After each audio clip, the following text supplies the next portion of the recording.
Ladies and gentlemen, please take your seats. The session is about to start. السيدات والسادة، يرجى أخذ مقاعدكم. الجلسة ستبدأ بعد قليل.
Good afternoon, everybody. Welcome back. I hope you had a nice lunch and a great time networking and catching up with people that you probably haven't seen in a while.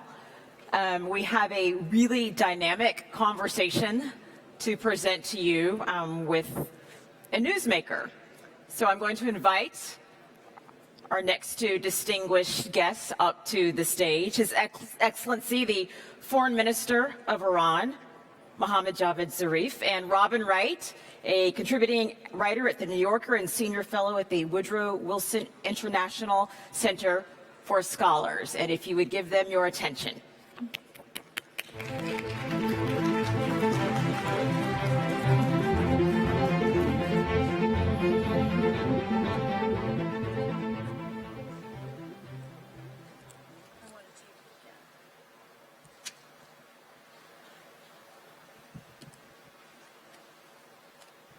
Thank you, everybody, for joining us. I'm Robin Wright.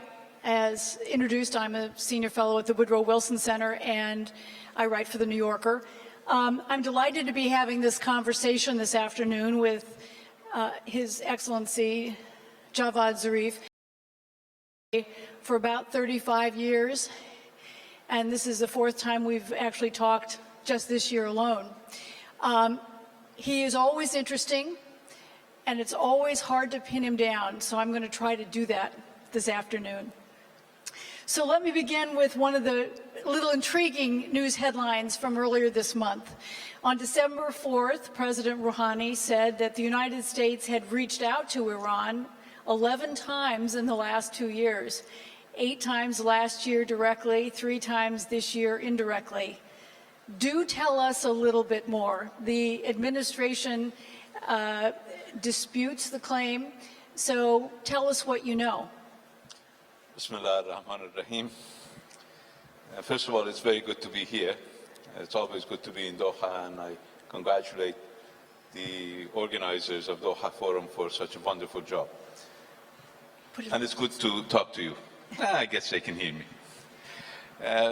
Actually, while President Trump was making probably the worst ever Iran bashing statement in the General Assembly in 2017, we received repeated calls requesting a meeting at 7:30 at the Palace Hotel.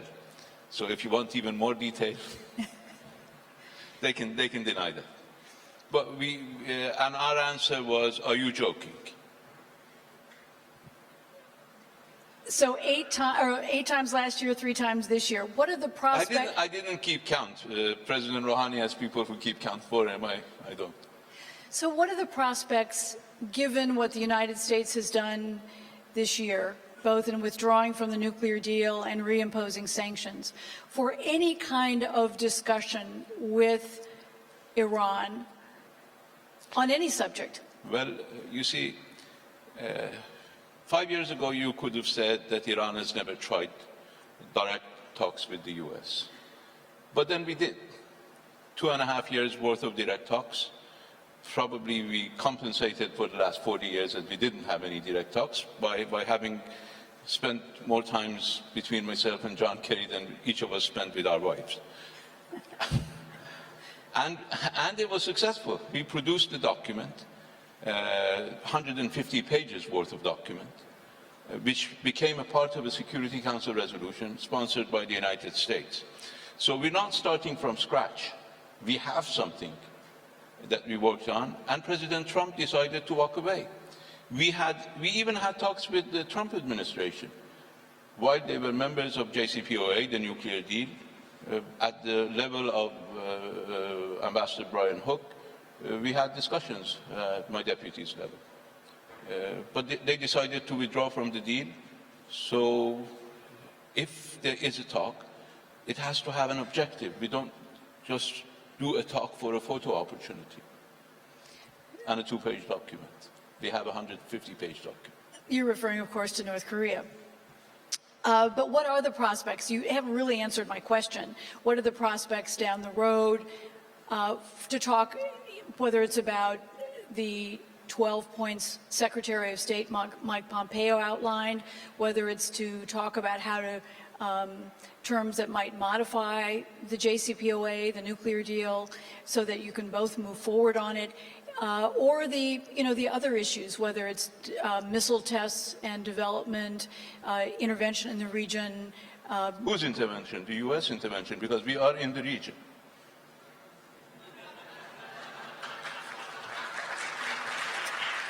But you also have troops that are outside Iran in the region. Well, I mean, it is our region, and anywhere we have troops or military advisors, it's on the invitation of the governments. Can the United States make the same claim? But you're still not answering my question. Is there any prospect for No. any kind of We will discussion? not talk to anybody who sets out 12 conditions for us to talk to them after having violated a Security Council resolution that they sponsored themselves. If anybody is to meet conditions, they are the ones who are supposed to meet conditions by becoming less lawless. I'm not asking them to be lawful, because that's asking them for the impossible. At least become less lawless. So I was at the United Nations when for the General Assembly, as you were, and we had a discussion then, and I also saw President Rouhani at the time. And the thing that really struck me about the language from both presidents was that they didn't rule out future talks. President Trump very strikingly actually tweeted that he thought President Rouhani might be a wonderful guy. And he is a wonderful guy. Well, he is a wonderful guy. And in a conversation that I had with him after his speech at the UN, he said, well, it would be easier to go back 6 months than to go back 6 years. This is President Rouhani.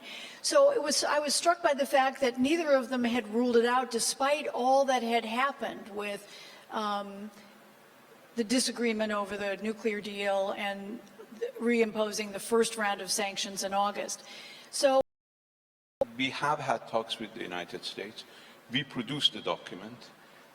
I can tell you, as somebody who did all the talking for that document, that neither Iran nor the United States can get a better document. So there is room for talk, but you need first to respect the outcome of the talks you already had. So if there's room for talks, what is Iran willing to talk about? Well, let us first see if the United States is willing to show that it is worth wasting the time to talk to them. And how does the United States do that? To implement what it is committed to under the UN Security Council resolution. So there'll be no more talks unless the United States re-embraces the JCPOA? Is that what you're saying? There is no reason to engage in talks while the results of a long and very difficult talks are still up in the air. And the United States is actively trying to undermine those results, which everybody else in the international community, except for a couple of countries who just want to get more favor from the United States, are objecting to. You still haven't quite answered my question. Well, that's all the answer you're going to get from me. I told you. How much division is there in Iran over dealing with the United States? Is it deeper now? Is it more difficult now? Or what is the debate?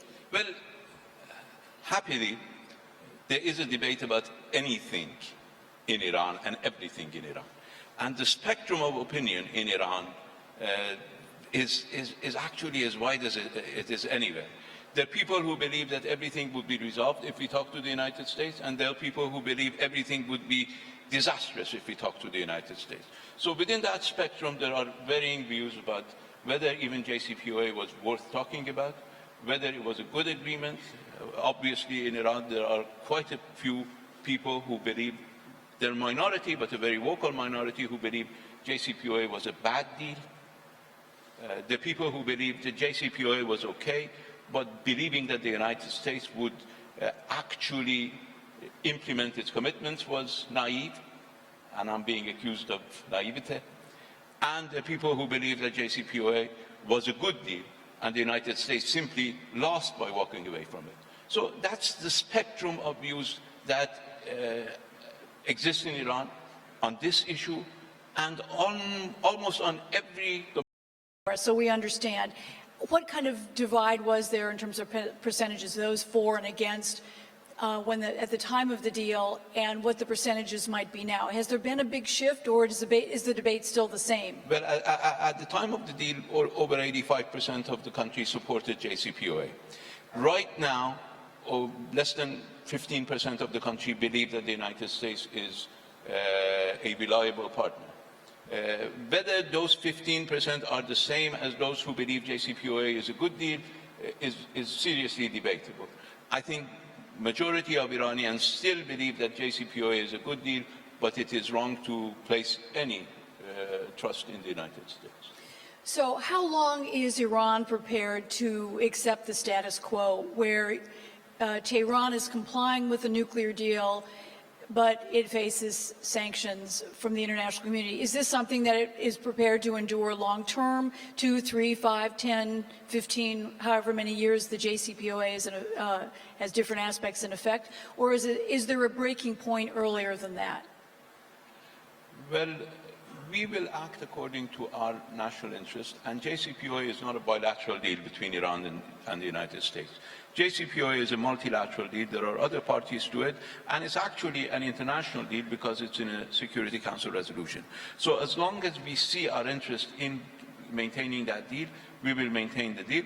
Obviously, we had the legal right to walk away from the deal when the United States walked away. And that right will not cease. We will continue to have that right, and we will exercise that right if and when we believe it is in our national interest to do it. And one major factor that would play into that decision is how the European Union will deal with its own obligations under the terms of the agreement.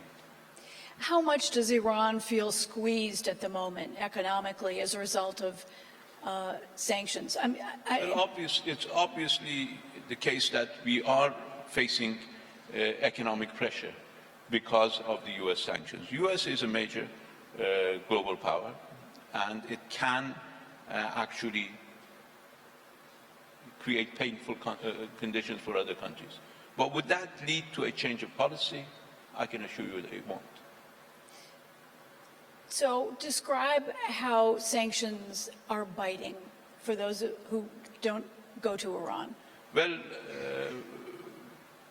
the fact of the matter is, because the United States imposes penalties for people who do financial transactions with us, even those who are trying to buy food and medicine will find it difficult to get a financial institution that is willing to underwrite those transactions. So this is a problem. Otherwise, I believe we will do business. We have done business during the previous sanctions. If there is an art that we have perfected in Iran and we can teach it to others for a price, it is the art of evading sanctions. That's true. I covered the Iran-Iraq war, and I remember how Iran faced real shortages. There were rationing coupons for everything from meat to gasoline. There were parents who couldn't take their kids to school because they didn't have enough gasoline. Is that what you're looking at now with sanctions, or? No, not even close. That's during the war with Iraq, and those days are long over. You see, the good thing about U.S. policy with regard to Iran is that over the past 40 years, the United States has imposed so much pressure on Iran that we can survive with the U.S. pressure. It was more difficult in the early stages. It is less difficult now. The United States can never make the claim that we will not be able to survive without the United States. Not for 2 weeks, not for 10 weeks, not for 10 years. We've survived against the United States, against the will of the United States for the last 40 years, and I believe we will survive for the next 40 years. Okay, there are so many questions I want to ask about the region, but one more on this issue. The Europeans have tried to come up with an alternative financial institution that would allow Iran to have access to letters of credit and to do banking deals and so forth that it might not because of the reimposition of U.S. sanctions. And yet, businesses have spoken with their feet. The big ones have left. Total, Siemens, across the board. Airline deals have fallen through. So what are the alternatives to survive? Does that mean that Russia and China are your only markets? Who are you going to be selling oil to? Well, I think we will sell oil. We will continue to sell oil. We will continue to deal with the international community. Those who have left have lost, and there will be, in the future, second thoughts if they decided to come back to Iran on our side, because Iran is probably a very attractive market, and we will not deal with those who simply decide to leave. But the question that needs to be asked is not from Iran. We will survive. It's from the Europeans and the rest of the world, that are they going to allow the United States to determine for them how they should conduct their own affairs. You see, in the past, the U.S. used to say that there is a Security Council resolution against Iran, and we are upholding that Security Council resolution by imposing our own additional sanctions.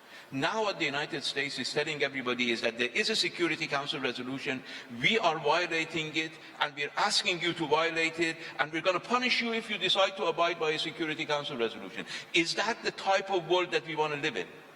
For somebody, just because he didn't like his predecessor, to come and tell the world that I'm going to punish you if you live according to law. Is that the type of world Europe wants to live in? Is that the type of world the rest of the world wants to live in? I doubt it. And we already see signs. We already see countries deciding to use their own currencies in bilateral trade rather than use dollar. We are seeing signs that the Europeans are trying to use, in the SPV, for instance, with Iran, euros instead of dollars. We are seeing signs that people are using yuan in oil trade. We are seeing signs that people are going to use euros in oil trade.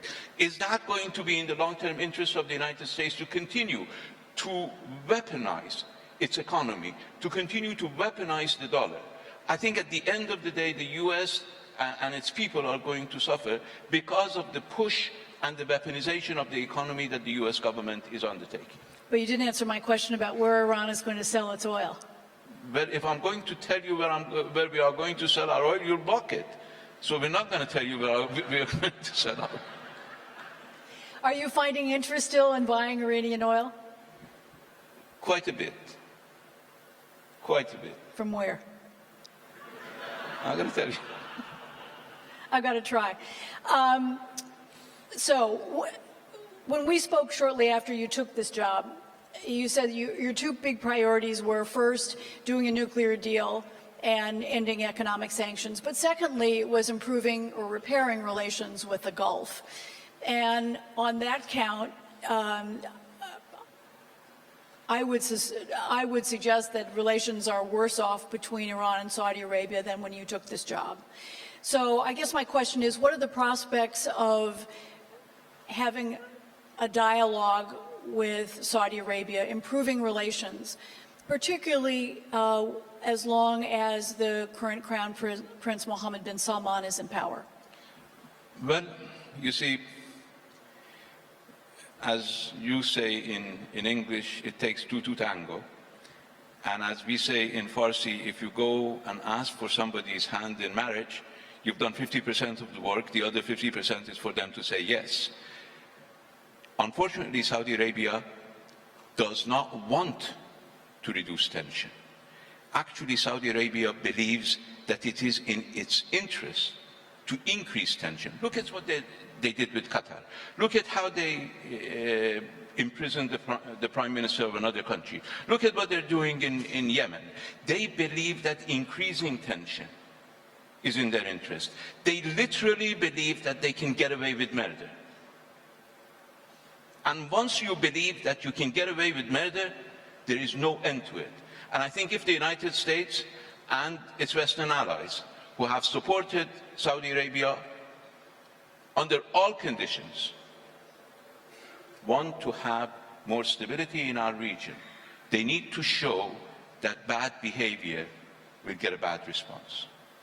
So you brought up the issue of murder. How do you think the murder of Javanese, whether it's of the royal family or the Crown Prince himself? Well, I don't have a habit of interfering in the internal affairs of other countries. I let the people, or whatever mechanisms they have themselves to decide for it, because it's their affair. What we have seen over the past many years has been behavior that is not acceptable. I thought what happened in Istanbul, which was extremely regrettable, was not any worse than what has been happening in Yemen for the past 4 years. 85,000 people, 85,000 kids have died out of starvation. Million people are at the verge of having cholera. Probably the worst humanitarian disaster in recent history. I certainly hope that the agreement in Sweden, for which we did everything we could in order to get it started, I hope that can put an end to that tragedy. But I don't think there was a revelation in Istanbul. There was a continuation in Istanbul.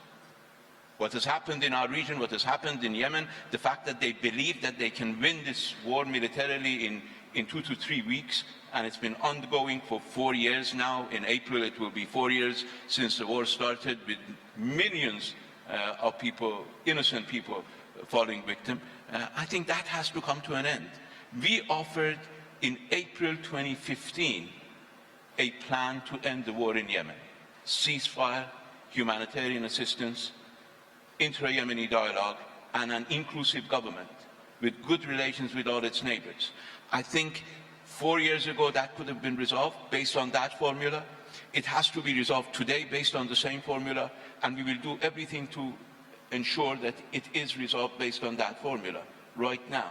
But I think for 3 years the international community watched people of Yemen being bombarded, and it decided to pick on Iran for allegedly providing weapons to the Houthis. The fact was that it was Saudi airplanes provided by the United States and the United Kingdom who were bombing the hell out of Yemenis, and the United States did not care about that.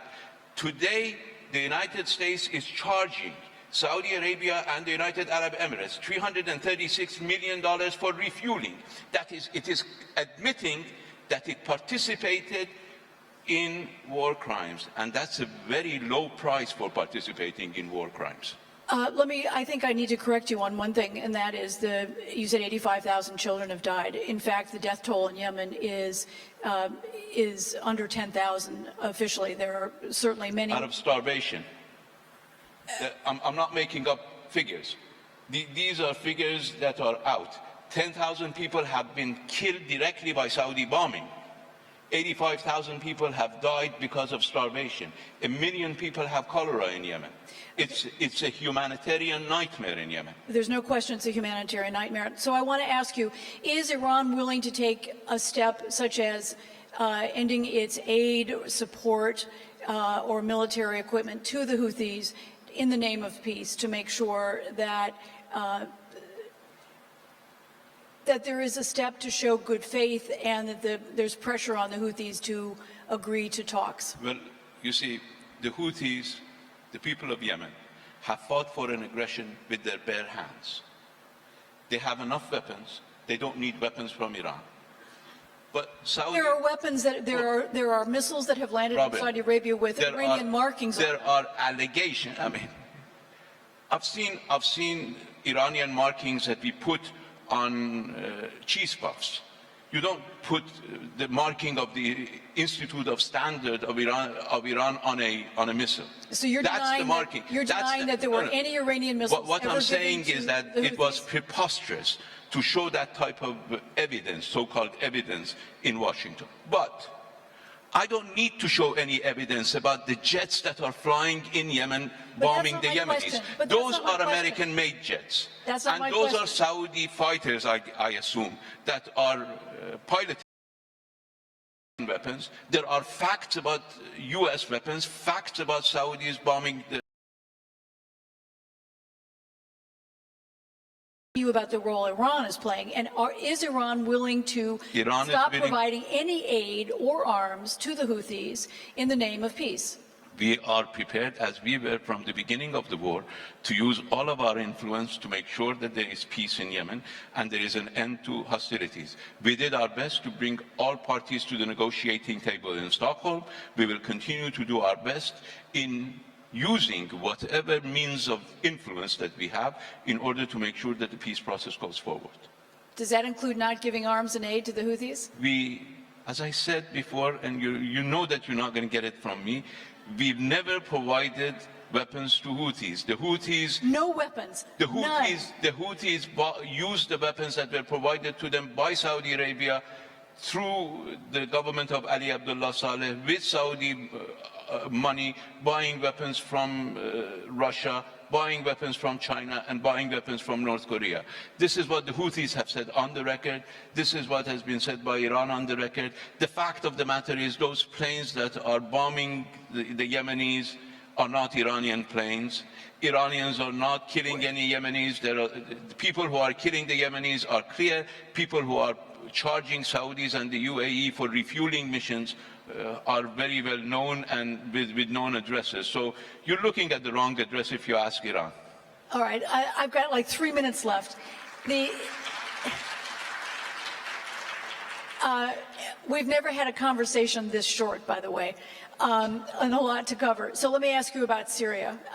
Iran is playing a major role in, and has played a major role in Syria. What do you think, first of all, what do you think the prospects are? Astana has not moved very much forward. The UN has been frustrated for many reasons, including the Astana process, also the fact that Syrian opposition has not been very well organized. What do you think the prospects are for a formal end to this war? And under what circumstances would Iran pull its troops and its allies out of Syria? Well, your second question first, we are there on the invitation of the government of Syria. Whenever they ask us to leave, we will leave. And we're there only to fight terrorism, no, nothing else, and people should not widen that conflict. On the process, we suggested 4 years ago that there was a need to start a constitutional process. 5 years ago, actually, 5 years and 2 months ago. And I believe that's the only way out. We believe that there should be an end to hostilities, there should be humanitarian exchanges, there should be an inclusive government in Syria, and there should be constitutional reform. We are very happy that we are very close to forming the Constitutional Committee. We may be in a position within the next couple of days to announce the formation of the Constitutional Committee. And that has been done through the process in Astana, where Iran, Russia, and Turkey have come together with an aim of finding a political solution. We have differences with Turkey. Russia has differences with Turkey, and we do not see eye to eye on everything with Russia. But we see one common objective, and that is to end this conflict in Syria, to end the bloodshed. We know that there is no military solution in Syria. We know that there should be a political solution. These are the core conditions that have brought Iran, Russia, and Turkey together, and we hope that with other people's helping, and hopefully not impeding, we will be able to announce a constitutional committee with Staffan de Mistura before the end of this week. And how wedded is Iran to Bashar al-Assad? We're not wedded to anybody. That's the decision that the Syrian people have to make, and people should allow the Syrian people to make that decision. So you say that you were in Syria at the invitation of the government, but the Syrian government is not completely happy with the fact that you've deployed these missile capabilities, the missile conversion kits. Did they tell you that? Yeah, actually. Because this could widen the conflict from something inside Syria to something with Israel. So why are you putting missiles? We are in Syria on the invitation of the government of Syria. We do not do anything in Syria without the authorization of the Syrian government, and we are there for a very specific reason, and that is to fight Daesh. No other reason, and we hope that we can work together with everybody else in order to put this nightmare to an end. This nightmare started with wrong assumptions, with wrong calculations. Everybody has made mistakes. Let's end those mistakes now. Let's start a political process. Let's allow the Syrians to make their decision. This could have been done 5 years ago. This can be done today. Let's form this constitutional committee. Let's allow the Syrians to sit next to each other. You saw what happened in Stockholm. It was a success. I think the same can happen in Syria. People of Syria are tired of this. They can start working together to end this, provided that people outside Syria would accept what the people inside Syria want to do to their own future. So there are 2,000 American troops who are also in Syria, and the mission seems to have expanded originally from trying to eliminate ISIS. And now the administration officials talk about being there as long as Iranian forces are there. Are you concerned that Syria could become some kind of battleground, directly, accidentally, indirectly, between Iran and the United States? Well, we're certainly not there to fight the United States or anybody else. I think there are very dangerous elements in U.S. policy in Syria. U.S. policy in Syria is using ethnic differences inside Syria to advance strategic objectives. And that has far-reaching ramifications long after the Syrian conflict comes to an end. There's never been a Kurdish-Arab divide in Syria. There is now a widening of that divide by using Kurds as a strategic tool to take over Arab territory, particularly oil-rich Arab territory. This is threatening Turkey. This is threatening the integrity of the Syrian state. This is threatening the social fabric of the Syrian society.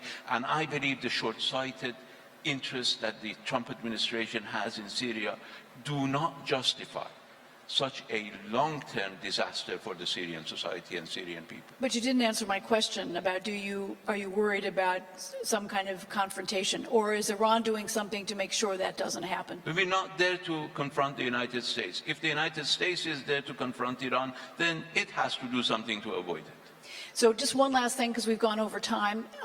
It's been a long time that we've gone over time, but... You mentioned that your outrage at what Saudi Arabia did to Jamal Khashoggi. But there are a lot of people who are outraged about the way Iran has treated some of its own people. There was a European Union in the last week has issued a united communique calling for the release of a human rights lawyer, Nasrin Sotoudeh. There's a lot of concern about foreigners, dual nationals who were picked up and detained in Iran. I don't want to digress into, what happens elsewhere. I want you to focus on the question of Iran's treatment of its own people. Well, you made a lot of points, so we have another 30 minutes for answering those points. Let's start with our treatment of our own people. Iran is the only country in this region which has been under constant pressure from the United States. We're not under anybody's security umbrella. We do not have any alliance in this region. We were attacked when we were very young, after the revolution. We're a very old country. But you can't use that to... Hold on. Yeah. I didn't interfere when you were making all those remarks.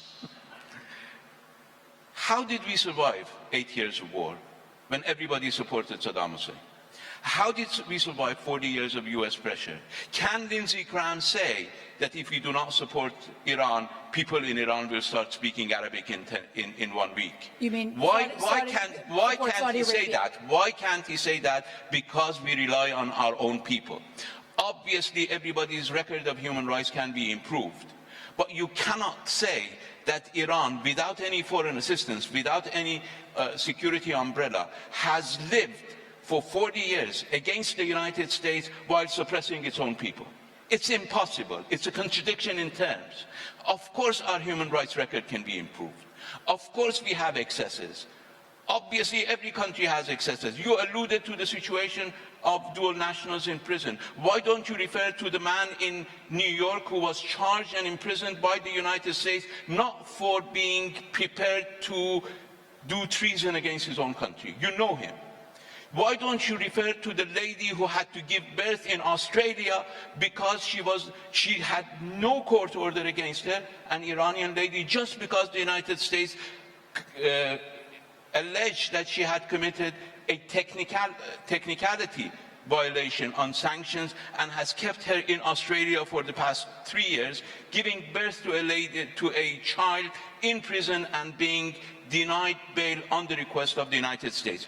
All of these are happening, so the United States is in no position to take the moral high ground and to say that you are observing human rights. We have people who are in prison in Europe on the charges of buying civilian aircraft spare parts.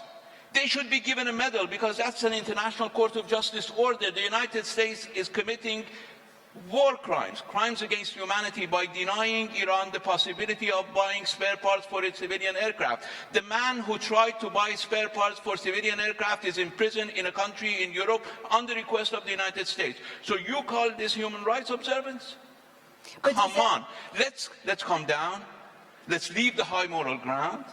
Let's talk about, let's walk together. Yes, but does that justify what Iran has done? As I said, we have to improve our human rights record. But these are the people on whom we rely for our defense, for our prosperity, for our economic development, for our scientific achievements. We build our own weapons. These are the people who are building those weapons. These are the people who are making those weapons. We don't buy $67 billion worth of beautiful military equipment from outside. We build them ourselves. And these are the people who are doing it. So if it is a moral obligation for somebody else to observe human rights, for us it's a matter of national security. We make mistakes. People commit excesses. But that doesn't mean that others are in a position to give us lectures about human rights.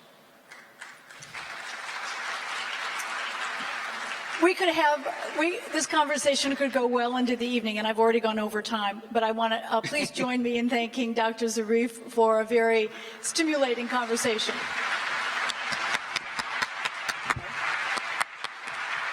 Thank you very much. We promised you newsmakers. I would say that Robin Wright and the foreign minister delivered. Thank you both very, very much. Before everybody leaves, I would like to pivot to our next panel. It is focusing on financing the sustainable development goals through digital transformations. And the person that will make this an extremely engaging conversation is Ms. Geeta Fakhri. She is the presenter with TRT World. She will moderate this. She will introduce her panel. And she is also the moderator of the newly relaunched Doha debate. So if I can keep your attention, Geeta and her guests will come to the stage now.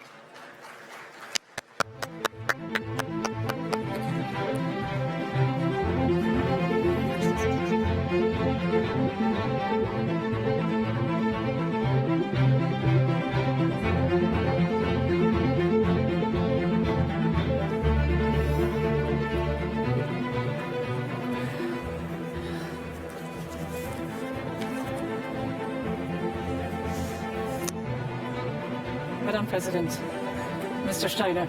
Rochelle, thanks very much indeed. Thank you all very much for staying with us. This session will focus, sadly for some, away from politics on some other issues, but I say away from politics at least for a moment or two. That's all I can promise. Let's all try to imagine, if we can, for a moment or two, a world with no poverty, zero hunger, gender equality, a world where we all have access to quality education, good health, decent work, clean water, where we all have access and we all belong to inclusive societies with strong foundations for everyone. I know it may sound to a lot of you in the audience here like a utopian world, certainly to the skeptics among us. But this is the kind of world that today's leaders want to arrive at in the year 2030.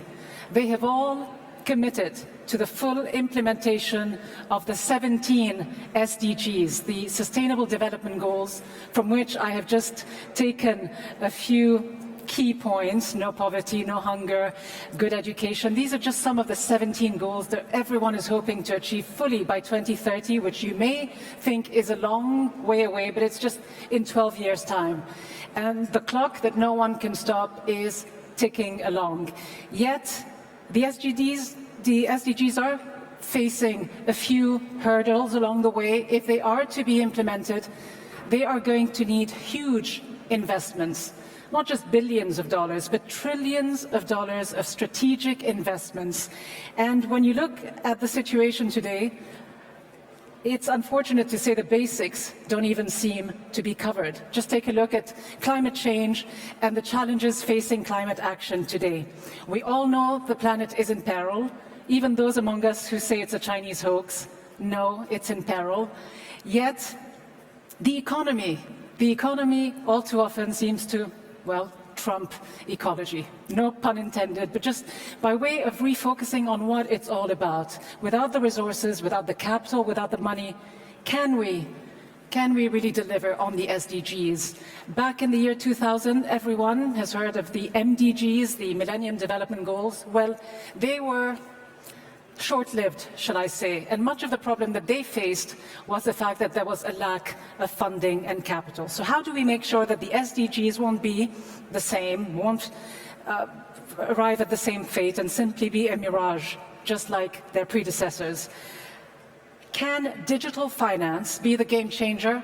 Can it be the driving force? Will it lead to the inclusion that the United Nations and its member states are looking for in order to achieve the MDGs? On a positive note, because I know journalists tend to be unduly pessimistic sometimes, certainly very skeptical, but on a positive note, recent statistics from the United Nations have shown that today more than half of the world's population is online. Just imagine 3.9 billion people will be online by the end of this year.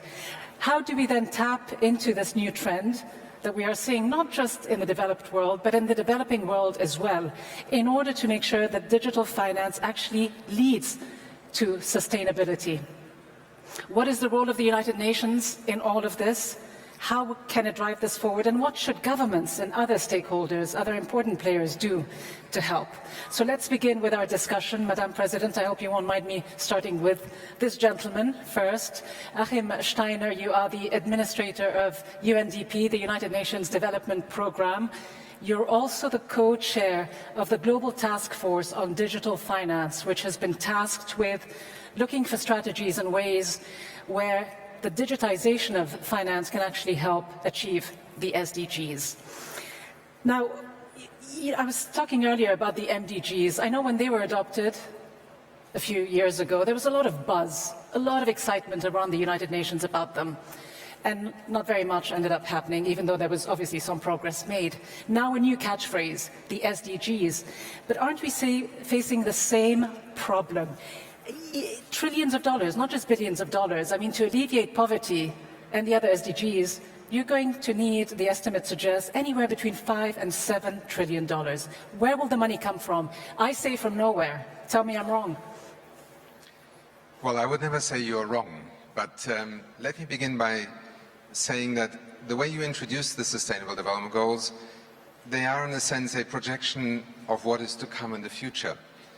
But I think we should always remind ourselves that they're also a product of massive failures in governance, in our financial systems, in our response to climate change, that are costing us trillions of dollars. So the first thing I think we need to realize is that something that is aspirational, that is also unique in that for the first time we have a universal development agenda that acknowledges how much each country depends on the actions of others, I think is not simply a declaration of faith in the future, it's actually a desperate call to do things differently. Now, into these objectives and the Sustainable Development Goals obviously comes the reality of the world. We just listened to a fascinating debate here.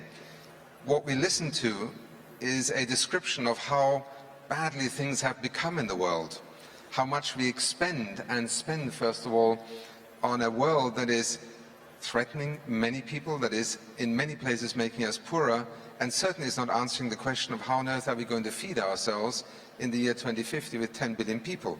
So how on earth do you do it, though? Because to a lot of people it sounds like pure fantasy. The estimates for alleviating poverty, many people say, are actually far greater than worldwide military spending, which is estimated at less than 2 trillion. We're talking 3 times that amount.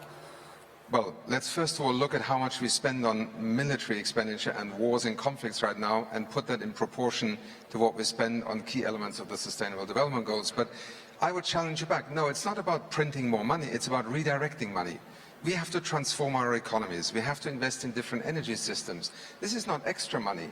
It is basically saying, let us use money that we're investing in the 20th century economy and let's redirect it into a 21st century economy. And here, it is quite clear that we have 2 major accelerators. One is technology. You just referred to the digital universe that is opening up. Extraordinary things become possible today that can make billions of people participate in a global economy that otherwise would have been excluded. Give us specific examples of how you think fintech, the fintech industry and financial technology can actually be that driving force. Let me take an example of a country that I lived in, Kenya. Many of you will be familiar with the extraordinary combination of both a cell phone infrastructure, the advent of the smartphone, and essentially money transfer systems that have included virtually everybody in Kenya today in a financial economy. It's a classic example of financial inclusion. Because beforehand, people could not bank. They could not transfer money because banks wouldn't take them seriously. They didn't have land titles. They may not even have ID documents. But you still have 2 billion people around the world without bank accounts. Yes, but we have a billion more who are today included in banking. And as you said, we have 3.5 billion people who are today connected to the internet. If you had sat in this room here 10 years ago, you would have said to me, well, how could digital inclusion ever work? Because there's only 1 billion people connected.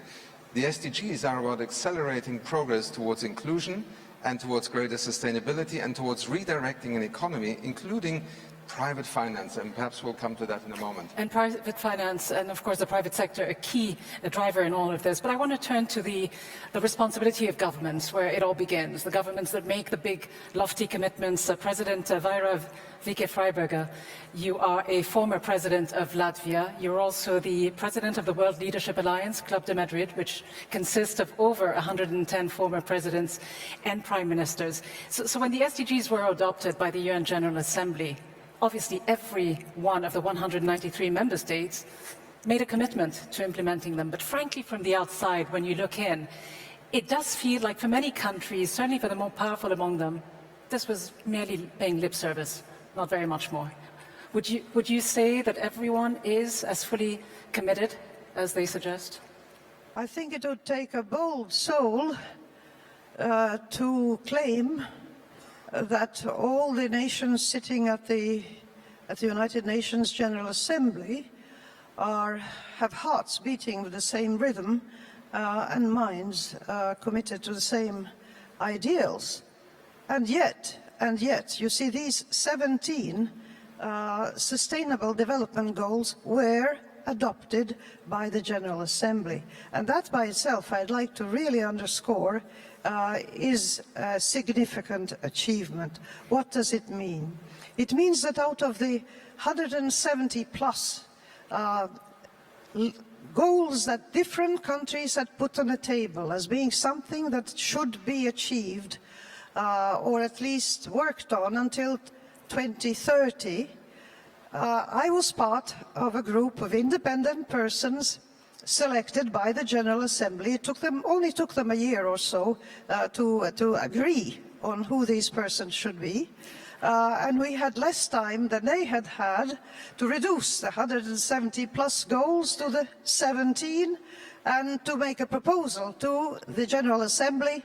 And of course they debated it and so forth, but the General Assembly of the United Nations adopted these goals, so therefore they are committed. Now, what does it mean to have these goals adopted? It means that you are engaging in a process where the 17 are not just in an order of if you like children standing in kindergarten, who is the first one to enter the room? They are all interconnected. They are all needed to move forward if any one of them is to reach the level that we hope to achieve by 2030.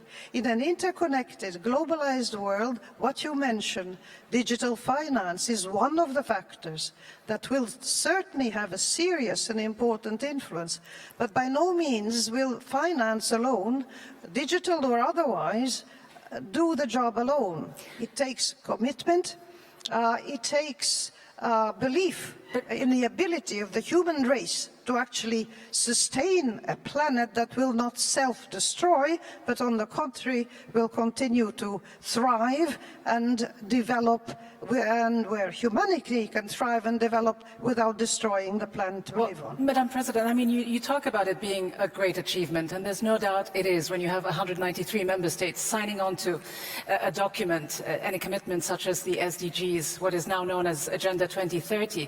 But it often feels like a lot of the states who sign on the dotted lines do it because they feel diplomatically compelled, and then they leave it to others to see through the implementation. When I say others, I mean mostly the private sector, transnational corporations, and we all know what their bottom line is. How do you make sure that what emerges, the model that emerges because of this set of realities, will be one that places people at the center of this agenda and not capital? To you, President. Well, certainly the United Nations and politics, international politics, rule governed as we all hope it should be, is based on the nation state as the unit responsible for international relations. Within each state, hopefully again, the ruling system, whatever it be, a constitutional monarchy, a presidential republic, a parliamentary republic, a monarchy, period, the system is responsible to its citizens and to its inhabitants. It is the sovereign right of each country to decide whether they follow the path and how well they follow the path. But it's not all. We all know that the countries of the world have, in the past and up to this time, where we sit here at this moment, followed different paths of development. Some of them are rich in natural resources, like Qatar. Some of them are poor in natural resources, like Latvia, my country. We have to find ways of managing with what we have, and each country has different priorities. This is why the United Nations has development goals, and it has, we had heard in the earlier presentation here, there are acute humanitarian aid goals that they also need to be taken on by the international community. One of the things our group discovered is that the separation between investment in development, and that would mean including into reaching those goals, and humanitarian aid is very fuzzy. It is very indistinct, and it ruins the capability of the United Nations institutions to make maximum use of the resources it has. Granted that these are insufficient, I completely agree with you. But, Madam President, you're absolutely right. First off, to have pointed out to the fact that obviously this is not a homogeneous world, and of course, you know, the resources of each country varies. In the case of Latvia, you're in quite a good situation where your population, I believe, is about 2 million. According to the UN Development Index, you are not simply... We have no oil. But you're not simply a developed, but a highly developed country. But on the other hand, you've got countries, Achim Steiner, and you've lived in the developing world and worked there. You've got countries who, let's face it, have to focus on many more consequential issues on a daily basis than to, in their minds, implement the SDGs, which some of them may see as, you know, a luxury in some ways. They need to survive, and they've got a limited amount of resources. What happens then? But this is precisely the point. The SDGs are about poverty eradication. They are about access to energy. They are about employment. They are about life on this planet on which we rely to live. So this idea that we can somehow either develop in a parallel universe or, and therefore, you know, ignore the SDGs, or accept that the SDGs are not some, you know, 10 commandments. They're a framework for managing development choices. They bear the lessons, and sometimes the very painful lessons, of what happens if you don't follow that framework. For example, much of what we see in the world today in terms of political turmoil, domestic extremism, is the product of a failure of development. This is why the SDGs have picked up on this notion of poverty eradication being central, leaving no one behind. Sometimes it is not just being poor in the sense of not knowing where you find your next meal. It's feeling that a society is treating you unfairly. The SDGs are a way of allowing societies, governments, their people, but also the private sector to come together and decide what choices they wish to make. Now, what we have seen and what we in UNDP and the UN system as a whole is engaged with is helping countries to make the SDGs relevant at national level. We call it localization. We now see mayors working with the SDGs. You might say, oh, the SDGs are too abstract, 17 goals.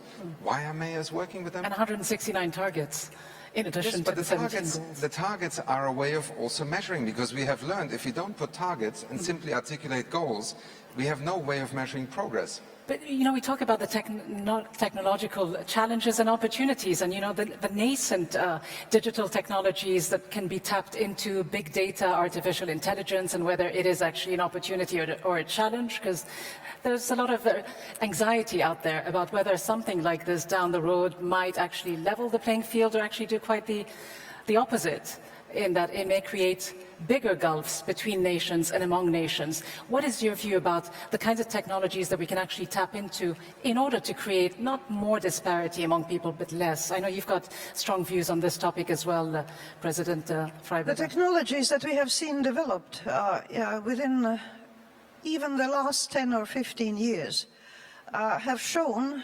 that technological progress is accelerating. If you like, the introduction of new elements in our lives is accelerating at a geometric rate.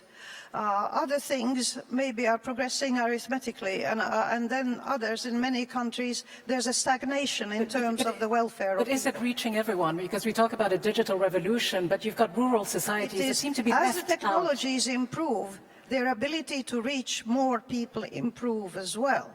So that just by technological change alone, so the mobile telephone, if you like, is a classical example of something that is not just an element of the richest sectors of society in the most developed countries, but in countries like Kenya, in Bangladesh and anywhere else, has become an to function better. But this is only one concrete example. The digital divide, on which the United Nations had a conference over 10 years ago, is something that used to be the literacy divide in the world. Nowadays, countries need not, that have still illiteracy as a problem, need not follow every step that other countries have taken centuries to traverse. They can leapfrog over the stages, and modern technologies will allow even people in remote countries to have access to education thanks to modern technology. But where in a jungle you couldn't bring teachers to the students, technology can bring them the information that they need. But at the same time, you yourself have warned about the disaster applications that you say could actually cause more harm than good if they fall into the wrong hands. How concerned should governments today be about this loss of control over some of these issues of sovereignty, not to name the fact that, you know, it feels like a lot of big brothers are watching over our heads these days. This loss of privacy, this intrusion into our lives. When I was president, I sort of started using the telephone less and less after I was told how many nations were listening in on me. we have to accept the fact that when the first cutting instrument was invented, it would help us to get food and to prepare it better, but it was also an instrument for getting rid of our rivals. Any invention of humanity has always had a double edge to it.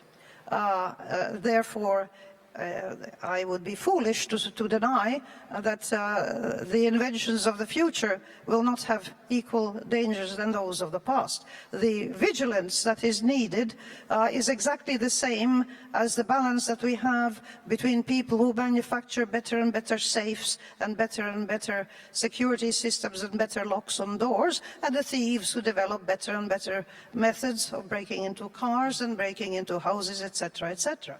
And it's interesting, Achim Steiner, let's be honest. I mean, can the United Nations, the 73-year-old institution, actually lead the way when it comes to technological advancements and so on? Because I'm just imagining that your office at UNDP still runs on a Windows 7 or a Vista. Are you able to lead this effort at all? Let me first of all acknowledge, yes, sometimes bureaucracies, institutions can be slow to adopt technologies, but in fact, we are in the midst right now of putting UNDP entirely on a digital platform. So we're also capable of catching up. Secondly, the Secretary General is, since his appointment, very much paying attention to this question of what does this digital future represent? And as you just pointed out, Madam President, we are at a point in time where technology has outpaced where society has actually established the parameters. And we should be careful, because technology in itself is an amazing thing. But technology has always been part of a governance system in our society. We eliminate certain things, we stop certain things, because we believe they're either right or wrong, or we create the conditions under which the technology can thrive. I think what we have observed, for instance, in recent years, is a phenomenon that we did not anticipate: the domination of information and data by just a few corporations. Clearly, this has created new challenges. The advent of artificial intelligence led to some of the major companies leading the development a few years ago to sponsor the establishment of an NGO in order to foster and drive the debate about the governance of artificial intelligence. These are the kinds of things that we're in the midst right now. And back to the SDGs. In order to ensure that we don't leave too many people behind, because that will haunt also new technologies, new business, new markets, we need to establish the governance consensus. Now, the United Nations is not, as sometimes portrayed in certain parts of the world, about world government. It's about helping governments and nations to set the governance systems with the best possible information. And what we are focused on is to help them ensure inclusion, because exclusion produces uncertainty. It's interesting that you mentioned that, because as you suggest, I mean, the political will has to be there beyond the signature on these, wonderful commitments that governments tend to make. So in addition to the technological, economic, social challenges and opportunities, can we ignore the political climate in which we live? And I know that you yourself, Achim Steiner, have recently warned about what you call this political moment of protectionism and nationalism, of withdrawal, that you said it could be quite a dangerous temptation. Is the political climate there today to tackle global challenges like the SDGs? Let's be honest about it. We saw what happened to the Paris Agreement. Well, first of all, let me state again for the record that as of today, all nations that were signatories to the Paris Agreement, plus 2 additional ones, are still signatories. And in Poland, you can either say, is it the falling apart of the Paris Agreement, or is it actually a few nations who are trying their best to slow down what the rest of the world is trying to move forward with? So you're suggesting we don't need the United States on board? No, I'm saying we have always lived with the fact that some countries at certain points step back, step out of a consensus. But in terms of your broader question, we live in an age where the imperative to act together has never been more evident, whether in terms of the threats of climate change, global food security, the volatility of financial markets, not to mention pandemics. I could mention virtually for every UN organization imperatives that lead us to work together. That's why we have these institutions. Now, what is happening right now, however, is that in a political climate where too many people feel that this system of globalization has perhaps not delivered what they wanted, we have seen political forces retreating. Now, that may be a political reflex, It is not an answer to our challenges. And so I think what we have to do is to re-establish a discourse in our societies, in the political arena, why multilateralism matters, why the United Nations is in fact not the answer, but part of the capacity of nations to act together. Just imagine for a moment, we shut down the World Health Organization tomorrow, and the next Ebola pandemic breaks out. Think about cybercrime. Each one of us sitting here could be stuck in Doha for a year because no more flights would operate, the banking system has collapsed, the electricity grids have collapsed. This is not science fiction. This is about major threats that emanate from technology, from our collective interdependence, right through to the violent extremism that is now leading to absolute chaos in so many societies. We need the ability to act together as nations with great differences, inequalities that still define us, in the United Nations also as very different nations. But above all, I think we do have to remind ourselves every day that what is the alternative? And it really is not to say goodbye to the rest of the world.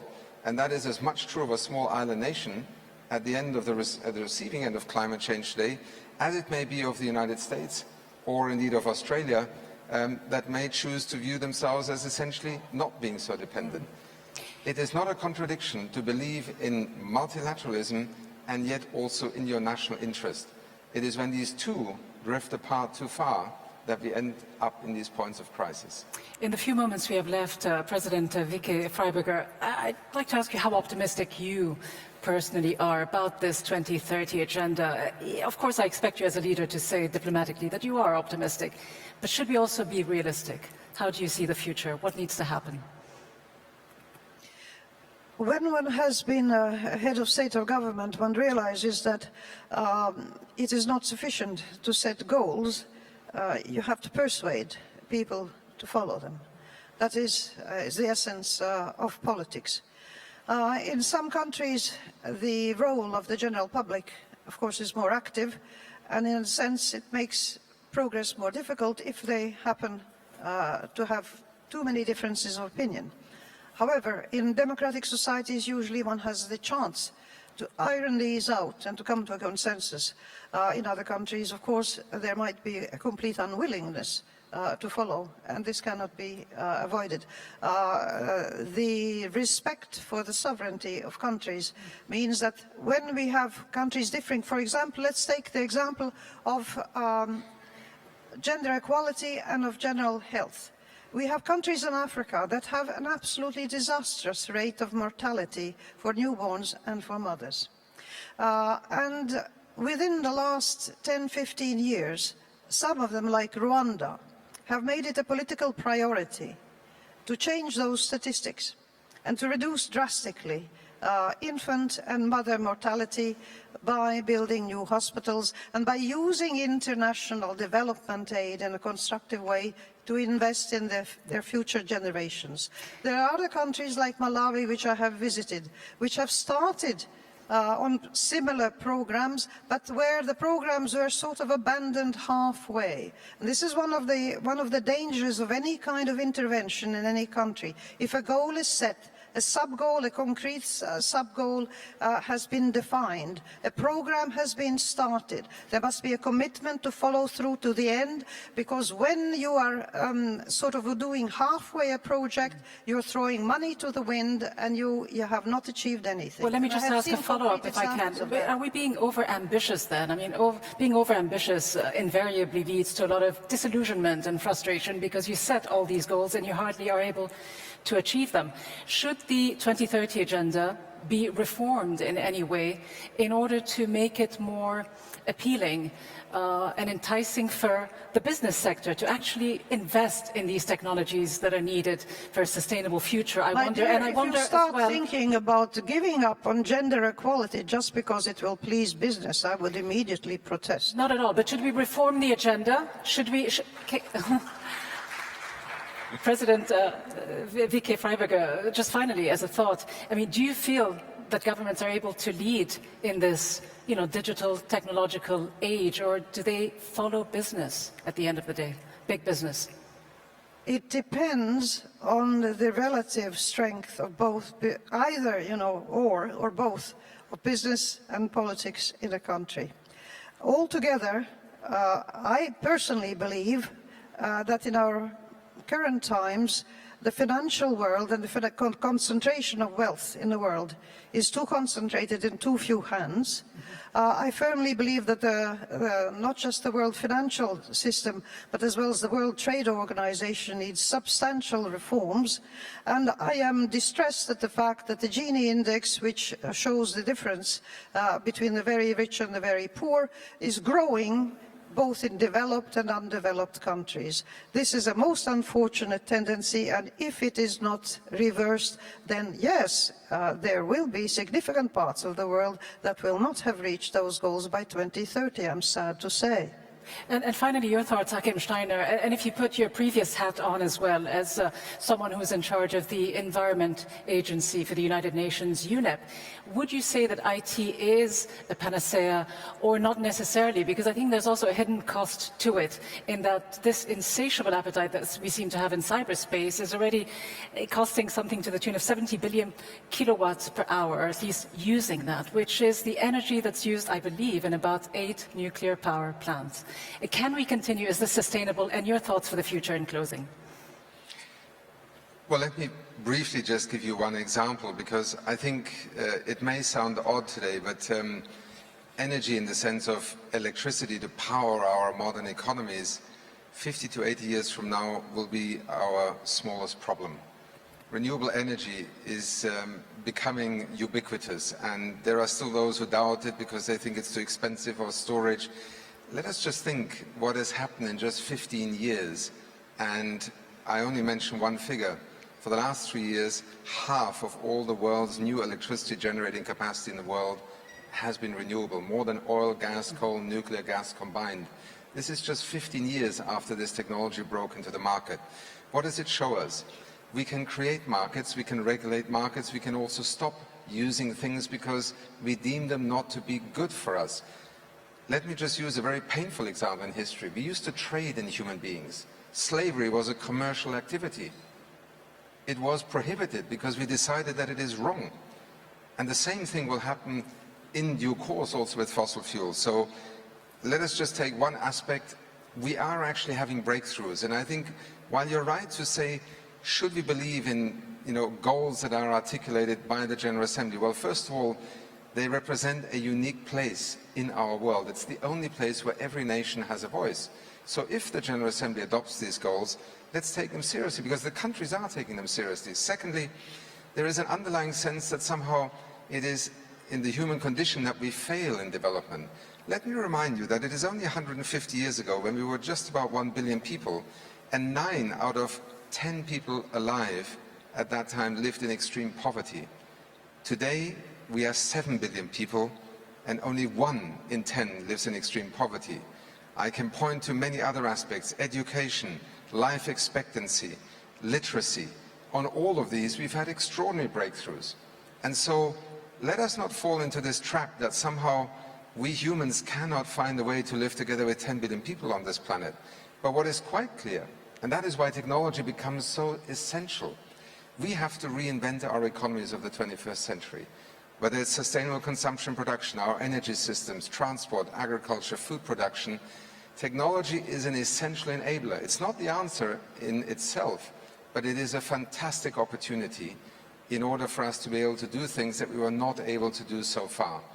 And in there lies, I think, the immense opportunity of the Sustainable Development Goals.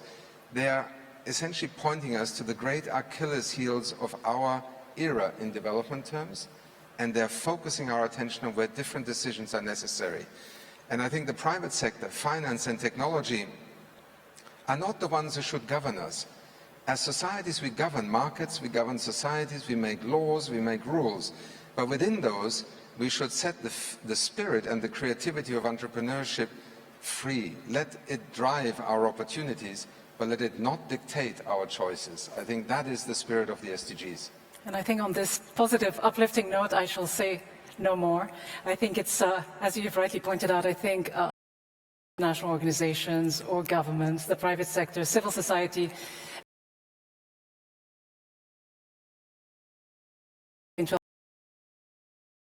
happened.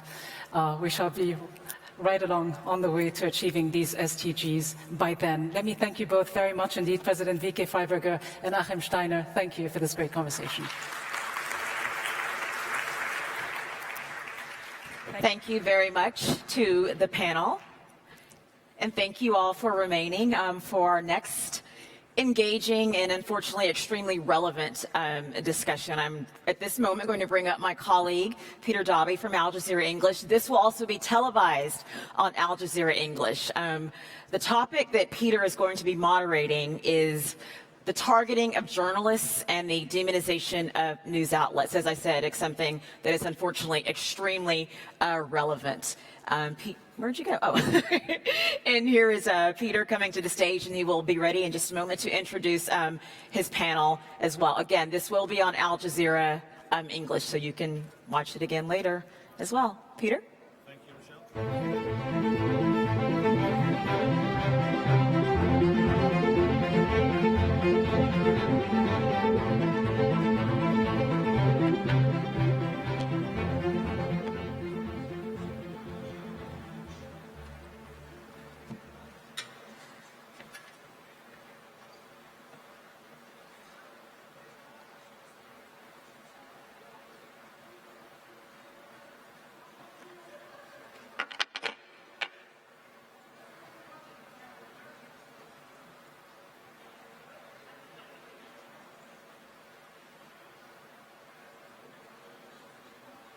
Good afternoon, everyone. My name's Peter Dobby, along with my colleague Rochelle, who you've been with this afternoon. I'm one of the anchors at Al Jazeera English. Just let me introduce our guests as they join me here on the stage. This is David Schlesinger from the Committee to Protect Journalists. That's Sean Spicer, formerly Donald Trump's press secretary, and also Maria Ressa, who was named just within the last week, Maria, Time Person of the Year, one of the Time People of the Year, let's say.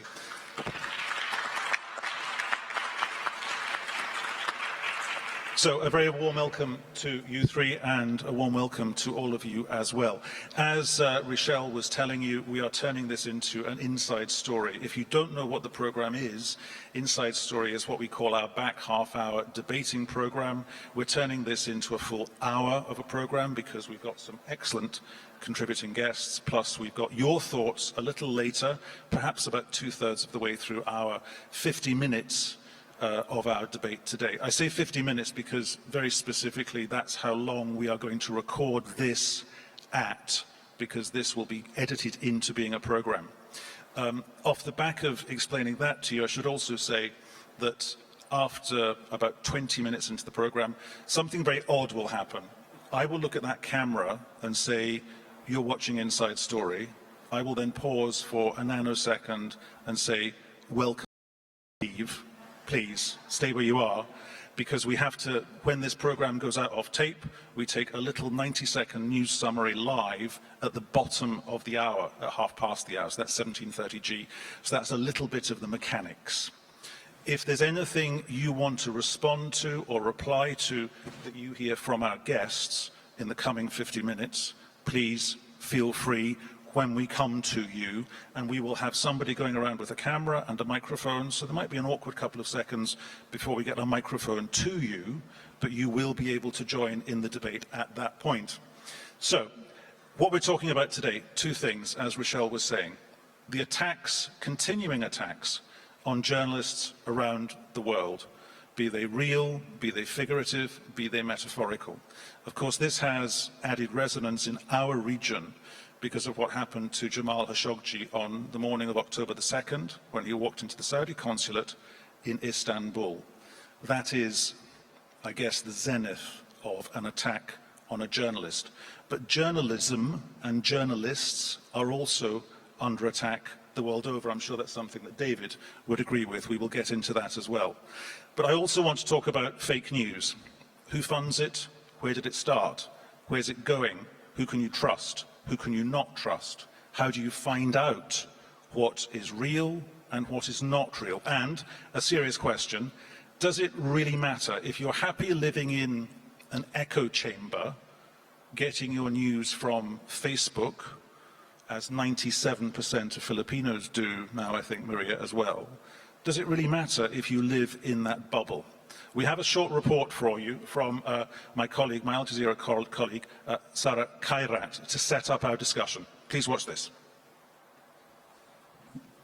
The faces of those who've died in search of the truth, some of the 52 journalists killed this year alone. Journalists are increasingly in danger for just doing their job. And they say they need protecting now, more than ever. Americans were reminded of that need when a gunman killed 4 reporters at a local newspaper in Maryland in June. I think you should let me run the country, you run CNN. And then there's the influence of Donald Trump and his claims of fake news. But there are other risks from asking questions that people in power don't want to answer. The murder of Saudi journalist Jamal Khashoggi shocked the world, highlighting how journalists are vulnerable to killing, kidnap, attacks and imprisonment, even if under the supposed protection of their own diplomats. In Myanmar, the silencing of 2 Reuters reporters continues 12 months into 7-year prison sentences for Wa Long and Chao So-u. They were convicted of obtaining secret state documents while investigating reports of the massacre of Rohingya villagers. The Reuters journalist Jamal Khashoggi, the Maryland newspaper staff and Philippines war reporter Maria Ressa have all been awarded Person of the Year by Time magazine. It says it's honouring what it calls guardians of the truth. Deprived of freedom are at least 32 journalists in Egypt, including Mahmoud Hussein, the Al Jazeera reporter jailed without charge for almost 2 years. Al Jazeera denies government accusations of broadcasting false news and demands his immediate release. Sarah Khairat, Inside Story. Okay, there we are. Here we go. Let's bring in our guests today here on Inside Story, coming to you from the Doha Forum. They are Maria Ressa, just in the past week or so, named as one of the Time Persons of the Year. David Schlesinger, he is from the Committee to Protect Journalists, and Sean Spicer, formerly the White House Press Secretary. Maria, can I come to you first? What is fake news? You know, we felt this turn in the Philippines in July of 2016. Right now, well, let's talk about it first in terms of the global landscape, right? For it is whatever power doesn't like. That's when President Trump called CNN and the New York Times fake news. A week later, President Duterte in the Philippines called Rappler fake news. From my experience, fake news is something that has been embedded on social media when social media was weaponized. And it happened not during the campaign of President Duterte, but after he took office. It was in July of 2016, the same month that the drug war began, that social media was weaponized and exponential lies, what the old definition of what fake news would be, lies, were embedded, repeated exponentially. When you repeat a lie 1,000,000 times, it's the truth. Sean Spicer, what's your definition of fake news? Well, I mean, I think that there's sort of a continuum or a spectrum. There's stuff that we have seen, sort of what we in America call tabloid journalism, stuff that you find at the checkout counter that talks about aliens coming down, that I think is demonstrably things that everybody agrees upon didn't happen or false or just outlandish. I think what we've seen now is that continuum move into a lot of stories where there might be a piece which there is an element that is wrong or off, so that if you assume that a story has to be 100% right, you'll find 2 or 3 or 5 things in a story and say, well, then therefore it's false, it's fake. And then that extends all the way to what I think Maria was alluding to a little bit, which is now it has somewhat gone even further, which is that people who disagree with the story, the narrative of it, say, well, that's fake. And so it sort of encompasses now a lot more than where it did maybe say 5 or 10 years ago. But that's 2 different things, surely. Just to pause you there for a second. Using fake news as an accusation or using it as a description. Right, but you asked those what are 2 different things. Yeah, you asked a question of what it was, and I'm trying to explain how there's been an evolution and what it's come to mean from where it was, say, 5 years ago. Understood. David, why does fake news translate into attacks on journalists and reporters? Well, being a journalist has always been a dangerous profession. Journalists have always been killed in pursuit of the truth. Journalists run towards danger instead of away danger. We may not like that, we can accept that. What is particularly worrying now is that journalists are being targeted for their stories as a way of silencing them. So when people first say, this is fake news, then they say these reporters do not have a right to live or to be free. Right now, there are 251 journalists in prison around the world for their reporting. 52 journalists were killed last year. Of those 52, 33 were murdered. I mean, this year, 2018, I've already ended the year.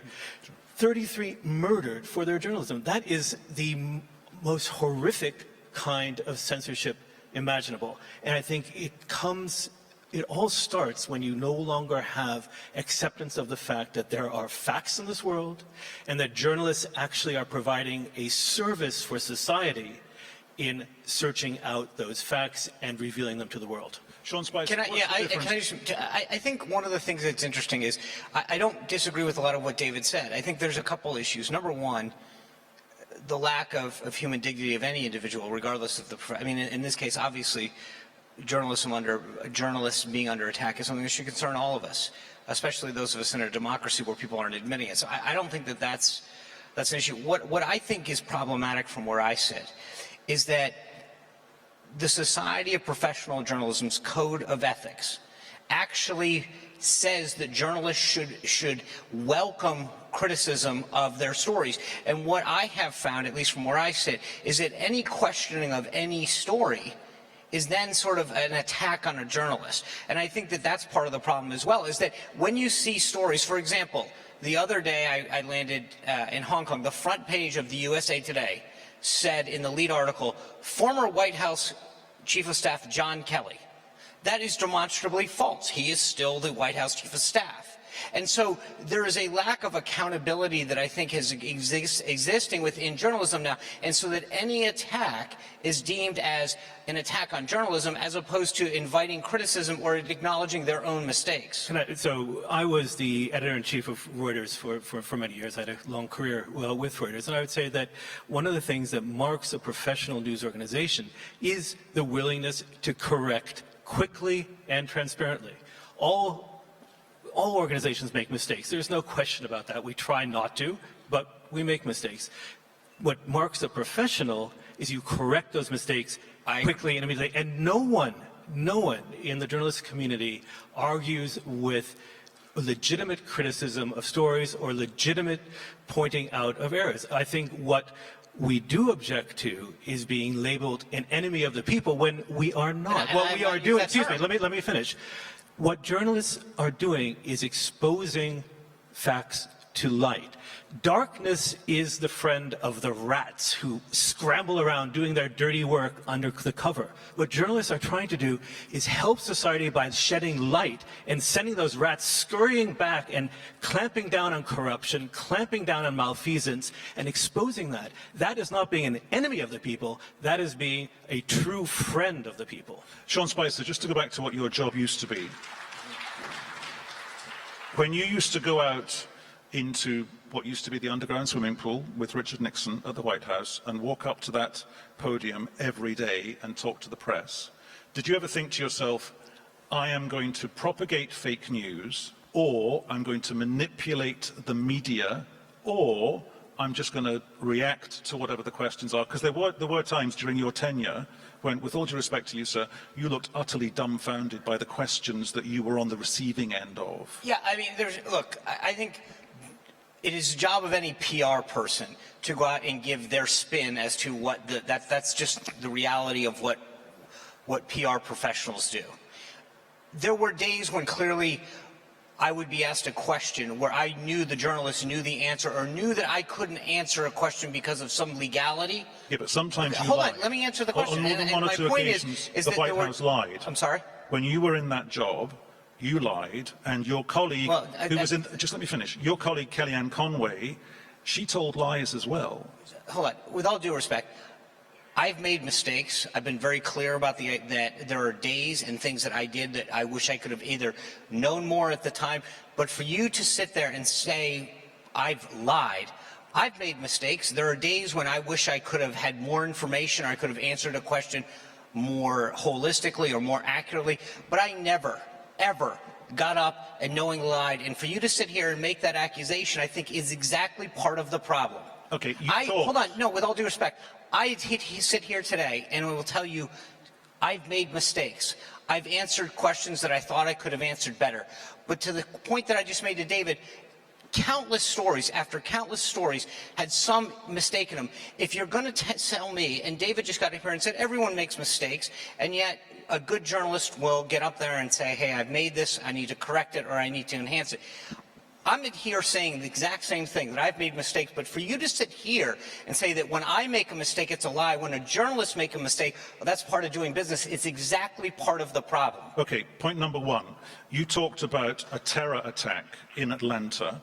You talked about it on television. Yes, I made a mistake. Hold on. Is that what you want to hear? Hold on. You talked about a terror attack in Atlanta. You talked about it on television, on radio, and in print. Yep. It took you 24 hours to say, actually, and I think to paraphrase what you said at the time, hold that thought. What you said was, oh, sorry, I was actually talking about what happened at the Pulse nightclub in Orlando. Your colleague, and metaphorically, you were in the room with her, Kellyanne Conway, she made up a terror attack, the Bowling Green massacre. It was a Donald Trump's base. Can I suggest to you that all it takes is for someone like you or a Kellyanne Conway to talk about something that gets traction via Fox and Friends. Mr. Trump watches it between 5 and 6 in the morning, Washington time, and it feeds on itself. Yeah, okay, I'm going to say this one more time.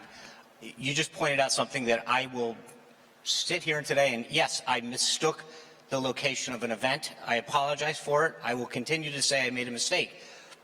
Therefore, but if you're going to sit here and go through every critique that I've made, I have an entire list I can go through of every publication, from Reuters to CNN to USA Today, hold the other side accountable. And that's part of the problem.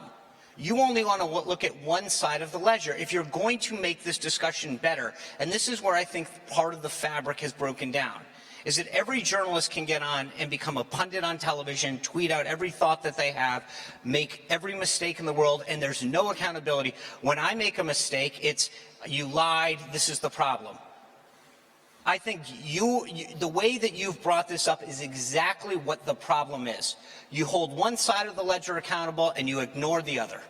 Can I jump in just a little? So I think the difference is that the contract between power and the journalist has been broken because of this anger, right? If we look at the way Robin Wright just talked with the Iranian foreign minister, that was holding to account. And I think part of what's happened in the United States, in the Philippines, is that power holds so much power. Journalists don't have that power. And when you attack in the same way that this has become so contentious so fast, there's no place to go, and rational discussion I don't disagree with that. But again, just look at the current. We were up here trying to have a civil discussion about the state of where things are, and that's the point, is that I don't think this comes back to power. It comes back to tone, respect, and civility. And you can't look at one side of the ledger and say, this is you're to blame, because that's how this conversation started. I'm willing, and I think I've now said it 8 times, to say that myself and others can create a better environment in working with the press. I look at it as a two-way street, and I think you're absolutely right. But I think that when you look, particularly in the case of the United States, 92% of the coverage by one standard is negative against the President of the United States. Harvard's done a study, Pew's done another study. At some point, I think as an industry and a professionalism, there's a degree of accountability where you sit back and say, is that an accurate representation of the policies and coverage of this administration, which compared to all past administrations is largely out of massive whack. And so if we're going to have a discussion and you actually want it to improve the relationship, then you can't start off with one side violently attacking the other and saying, oh, you can't question me. That's the problem.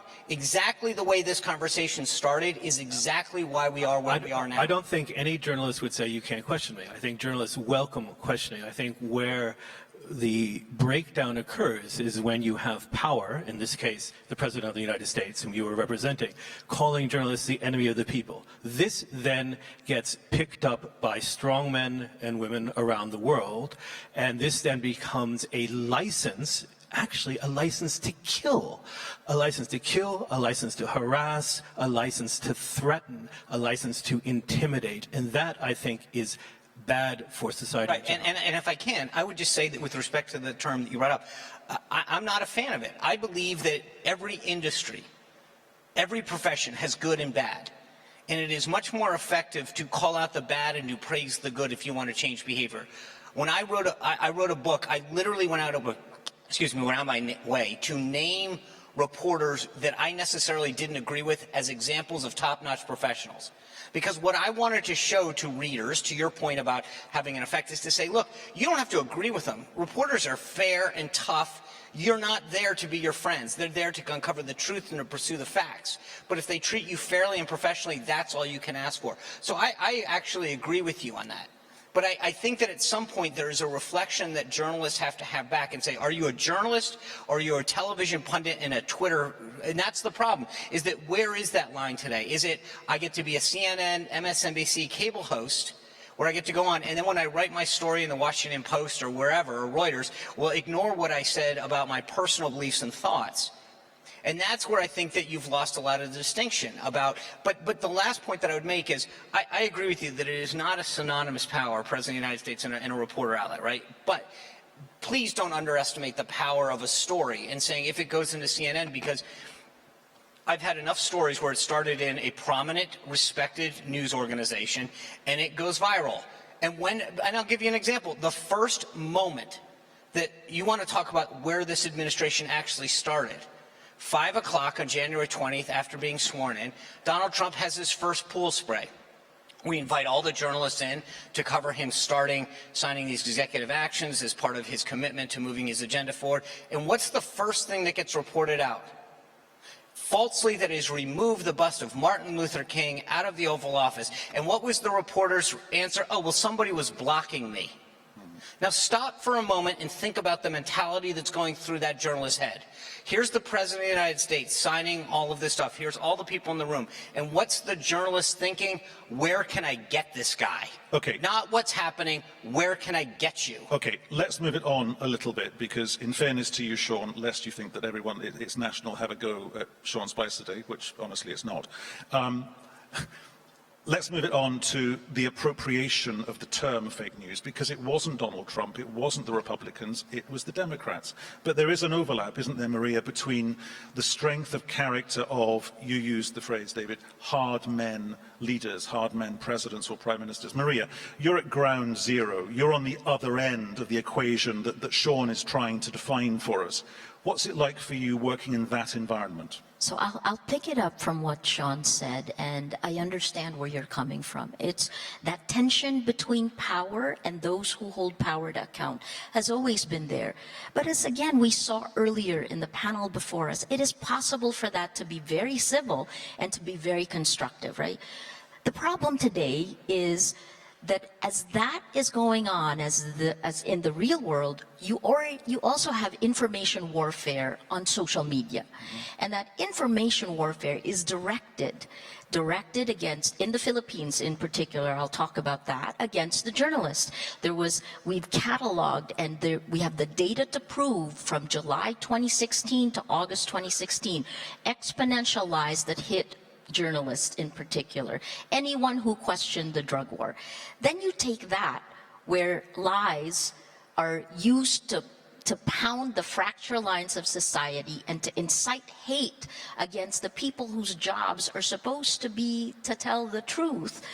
Once you incite hate against them, you see this kind of violence online. There's fear from real people who are afraid to jump in this case on the drug war, and then the lies compound. Then you add a president on top who then repeats the lies that are on social media, and you have an entire ecosystem that loses what fact is.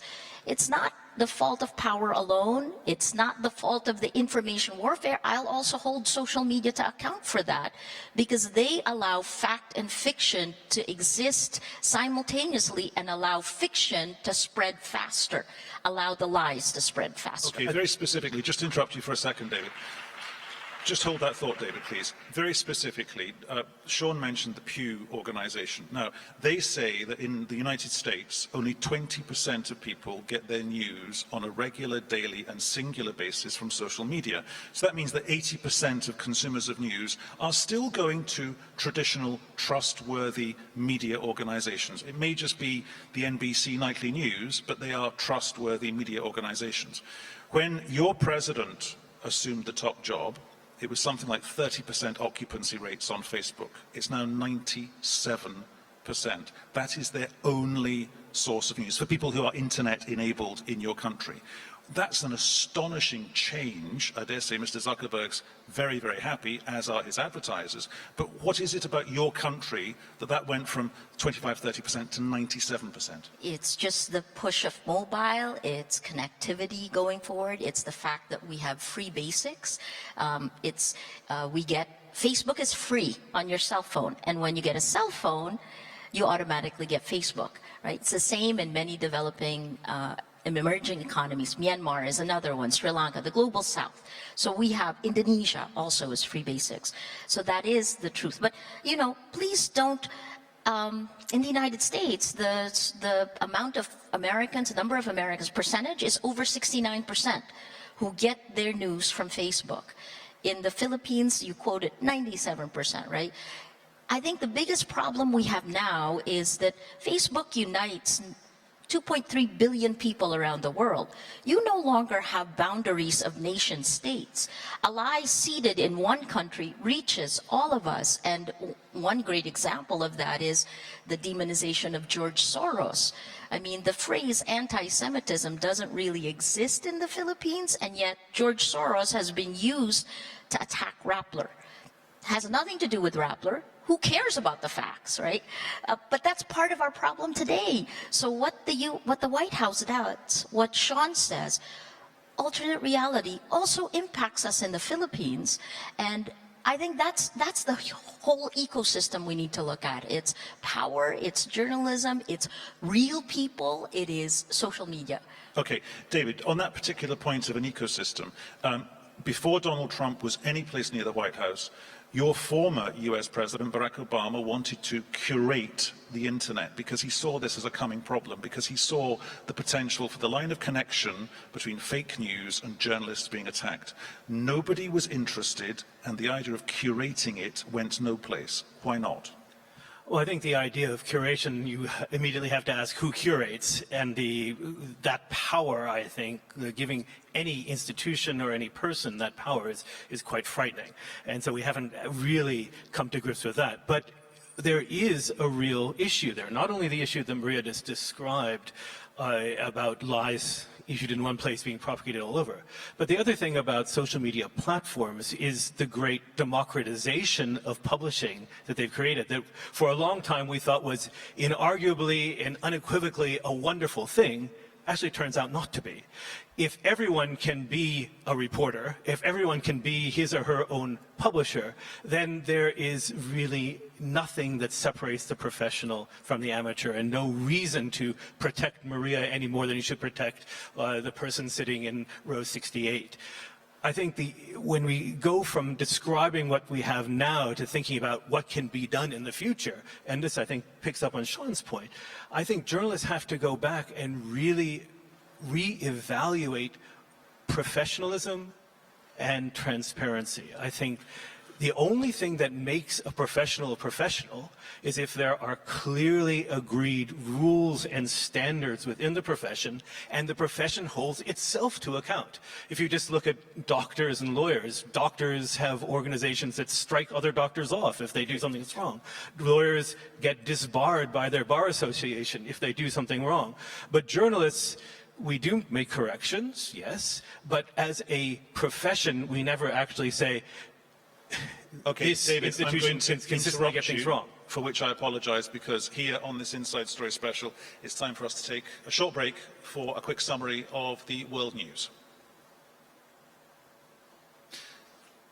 Welcome back. You're watching an Inside Story special coming to you today from the Doha Forum. We're talking about why journalists around the world, literally and figuratively, are increasingly coming under attack. We've got 3 keynote speakers. We will, in the next 10 minutes or so, throw it open to our studio audience here at the Doha Forum. We're talking to Sean Spicer, formerly the White House Press Secretary, David Schlesinger from the Committee to Protect Journalists, and Maria Ressa, one of the Time People of the Year.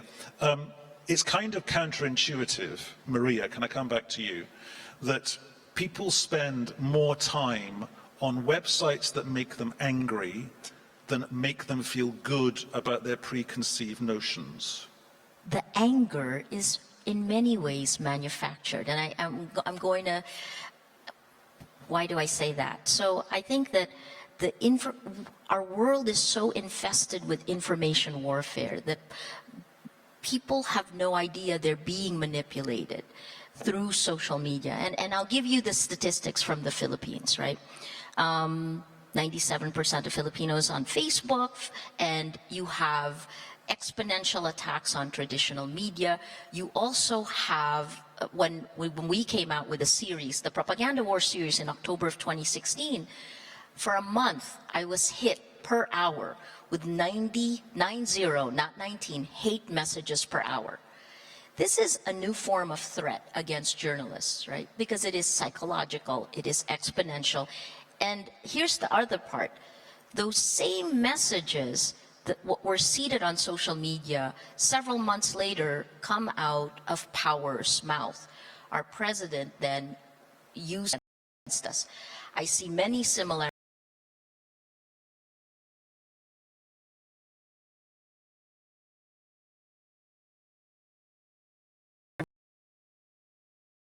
line moves into the real world. And let's just talk about domestic terrorism in the United States, the weekend of the Pittsburgh attack.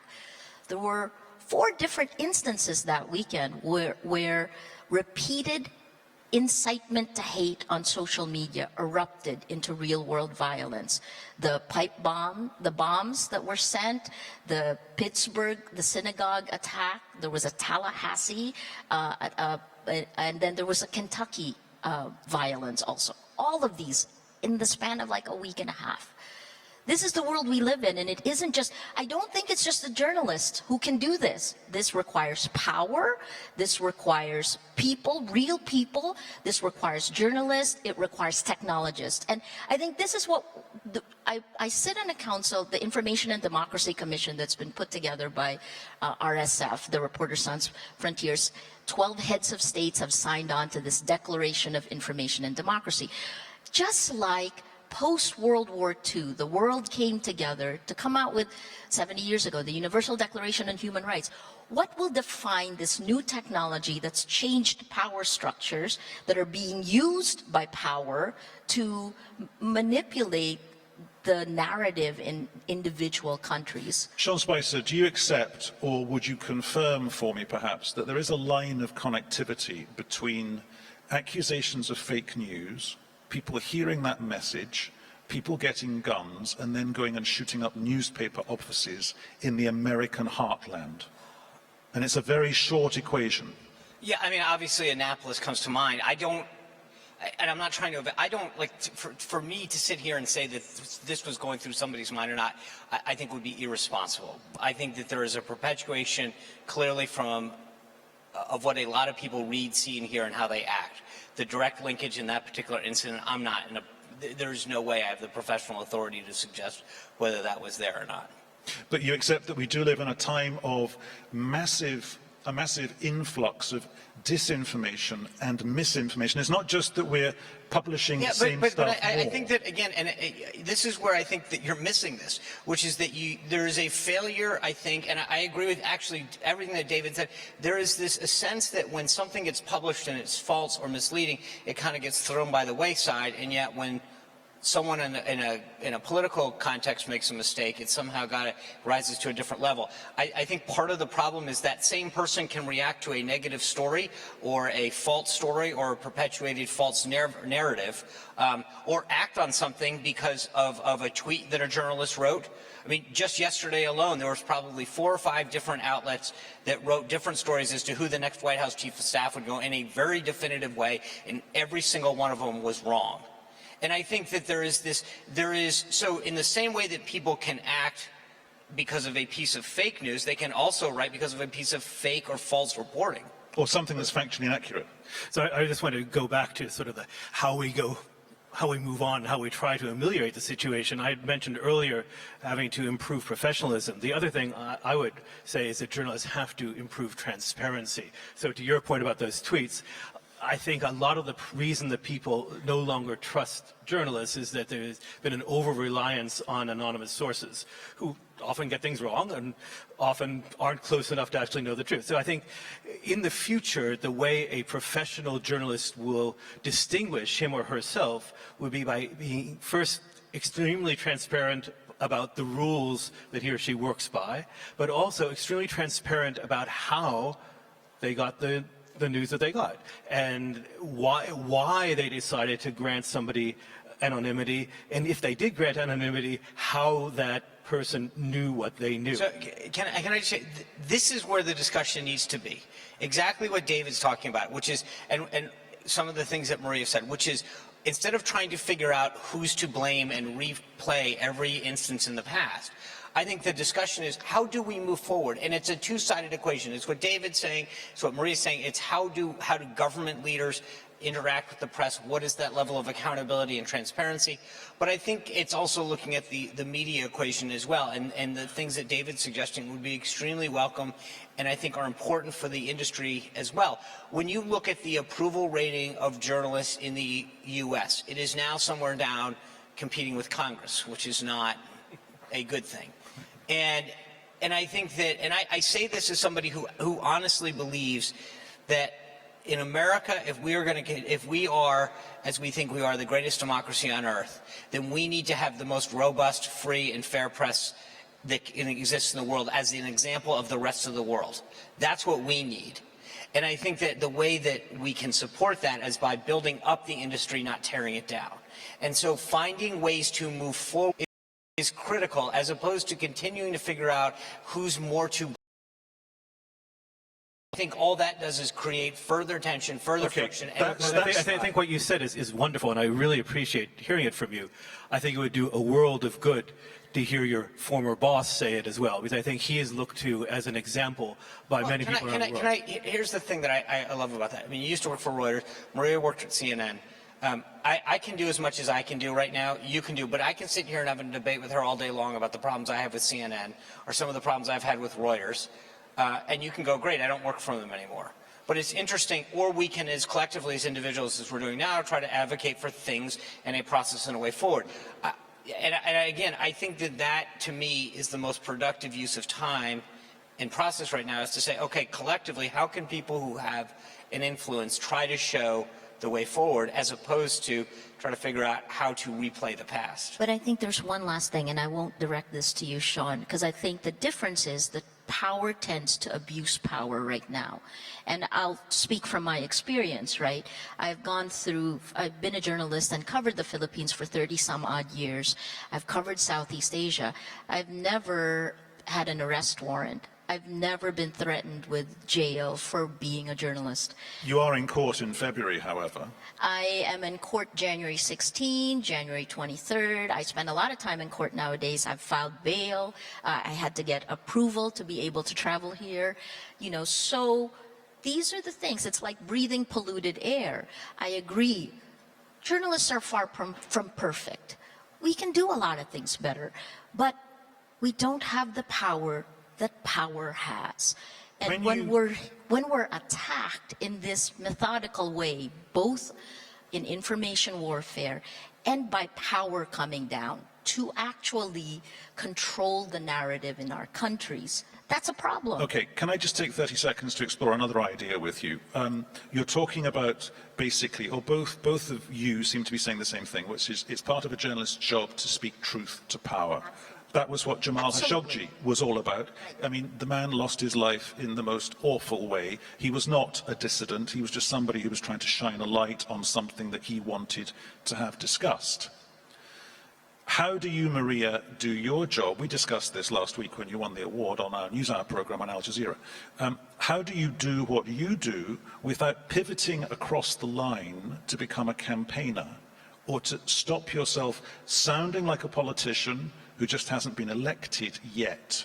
Because that's a line, that'd be a very easy thing to do, particularly, can I suggest to you, Sean, as well, we'll come to you in a second, when you're reacting as a journalist to the likes of Donald Trump, or in your case, Mr. Duterte, because the rate of flow of stuff coming out of the presidential office can be super fast. Yeah, yes, agree.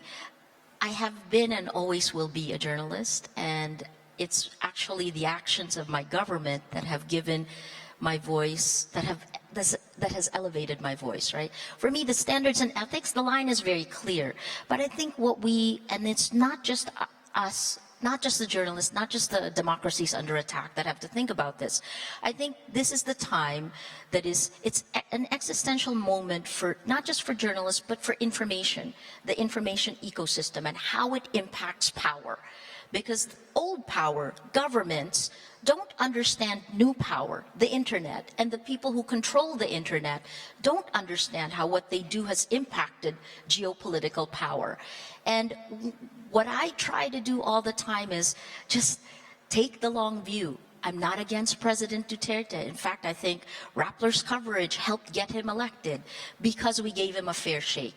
All we're asking for is a fair shake, right? And then what we do is we figure out what are the values, what are the principles, what is the line for our Constitution, where on this side of the line we are a democracy, and when too many abuses go over, we are no longer a democracy. And that goes down to individual, to organization, Rappler, to my country. And that's all I do. I mean, I think I said this. It's in these little steps that an individual, an organization, and a country moves from being, you know, in the case of me, it moves from being a journalist to being an evil person, a democracy to an authoritarian or a dictatorship. Okay, thank you for that. David, how do we identify the news organizations that we can trust? Because if fake news is a lie, or it's an ability to lie, or a desire to lie to your audience, your viewers, your listeners, your readers, the people that read your blog, how do we as consumers of news work out who we watch, who we channel hop to? So I think in an era of platforms where it's very difficult to tell one provider from another, it really comes down to individuals in each of their pieces or articles being very transparent about their methods. So it's back to basics. Very transparent about methods, being transparent about standards, and correcting errors. Because I think Maria gave a beautiful explanation of her position. Just to blow it out a little bit wider, though, I think it all starts from agreeing that there are such things as facts, that we as people can disagree, we can have discussions, but we have to have those discussions from the basis of facts, and it is a journalist's job to find those facts out. And if you accept that, then the next step is to say a person finding out facts should not be killed, should not be threatened, should not be imprisoned, should not be kept from finding those facts out. And I think even if you don't, with all due respect, I think, because if you look at the latter end of Khashoggi, it wasn't a fact. I mean, I think journalism extends well beyond that. I think opinion folks are equally as important. So I don't think it's just and not that opinion writers are devoid of fact, but I think that the ability to get out there and express one's agreement or disagreement with policy or candidates is equally as important as well. And so I think, here's the problem, is that where I think the line has blurred so much with reporting these days is that we've always been very clear, at least in America, about where the opinion page was, if you will, and where the news section was. And I think we've seen that blurring of it in both figuratively, and but also like now you read the front page of a newspaper and see an opinion piece right on the front page, which was traditionally reserved for the news. But too often, I think reporters now give their opinion and conjecture, and that's not based on fact. That's based on what they think or believe.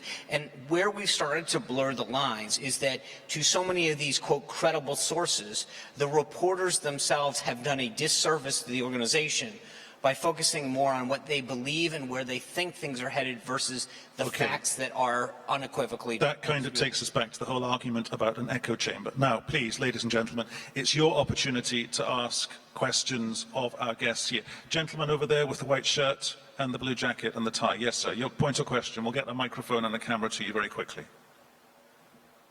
Great panel. Thanks for doing this. My name is John Fredericks. I'm a syndicated radio talk show host in Washington, D.C. My question is to Sean Spicer. Sean, President Trump gets a lot of criticism here today about talking about fake news. So in 2018, the United States had a tremendous economic resurgence, jobs, GDP, wages up. Yet we just find out in a study by the Media Research Center in Washington that 92% of the U.S. media coverage on President Trump was not positive, negative. 92% negative, only 8% positive. What is your response to that, and how does that fit in to the narrative of fake news? Thank you. I mean, thanks for the question. I touched on this earlier, but I think that at some point it's not just, look, I don't think that the percentage to some degree matters in the sense that if it's deserved, it's deserved. If it's not, it's not. But I think when you track in that study in particular, when you look at the past presidencies, Obama, Clinton, over a similar period of time, it's literally 20, 30 points out of whack. And to your point, when you look at objectively some of the things that the president has done, whether you like them or not or agree with the policy, the fact of the matter is we have had sustained economic growth. Unemployment has gone down. In so many ways, he has actually done exactly what he said he was going to do in terms of the judiciary, veterans, so many of these things. And you go, okay, so all of that adds up to 8%. It doesn't jive. And so that's why what I say is at some point you've got to say to yourself, have many of these folks taken what they perceive as a tax or whatever, taken it very personal and made it negative. And it's funny, John, because when you look at some of the things that I just cited and you mentioned, you'll read the stories and it'll say that, well, those things are happening despite Trump because, so everything's his fault when it benefits the story, and whenever he's successful somehow he never gets the credit. Okay, anyone else got a final question? Yes, the lady there in the middle. We'll get you very, very quickly. Hi, this question is for Sean Spicer. So you talk about a two-way street between journalists and power. So what recommendations would you give Donald Trump in terms of his relationship with journalists? Great question. I'm sorry, your name, please, and where you're from? My name is Carla. Okay. Hi, Carla. I think that I would advise him to do what I mentioned earlier, which is if you have a problem with a particular story or a particular outlet, call it out and be specific. Here's why I don't think this story was good. Here's why this reporter's tone or behavior was inappropriate. But I think when you look just even at the press corps, there are a lot of great reporters in that White House press pool.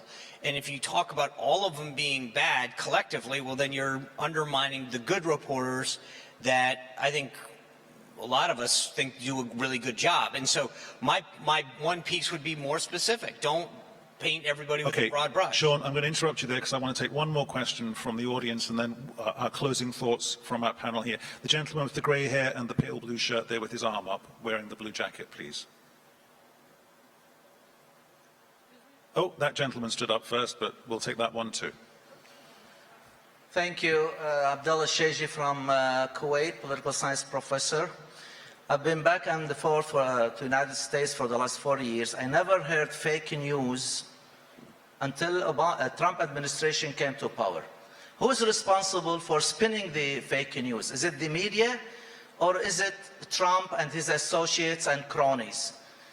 The number two for Sean Spicer. I remember the very first day you appeared with the press, you talked about the huge crowd for Trump inauguration. Do you take that back? Do you think that was something that you were told to spin, or did you believe in that? And what is your opinion about alternative facts? Thank you. I feel like I'm back in a White House briefing. How many follow? And that's a bad thing? Yeah. I served my time. Number one, I don't know when the term came into being. I think it's been in being for a long time. There's clearly an acceleration of the use of the word in the last couple of years. As far as the inauguration goes, for the 85th time, I look back on that day, and if I could have a do-over for my life, that's probably number 1, 2, 3, and 4. This forum is not long enough to get into it. I wrote an entire book called The Briefing that you can buy on Amazon or wherever books are sold. But I go back to what I said at the beginning. Was that a day that I look back and say, I did not articulate an argument as well as we could have? Did that come out wrong? Absolutely. But this forum and this period is not long enough to really get into. Okay, can we go to the gentleman there? He stuck his hand up straight away. The gentleman, we tried to go to him a little earlier with the grey hair and the dark-coloured tie. Yes. Gentleman there with the grey hair and the glasses. Son Spicer, do you think I denounce this brutal action for killing and sowing Khashoggi?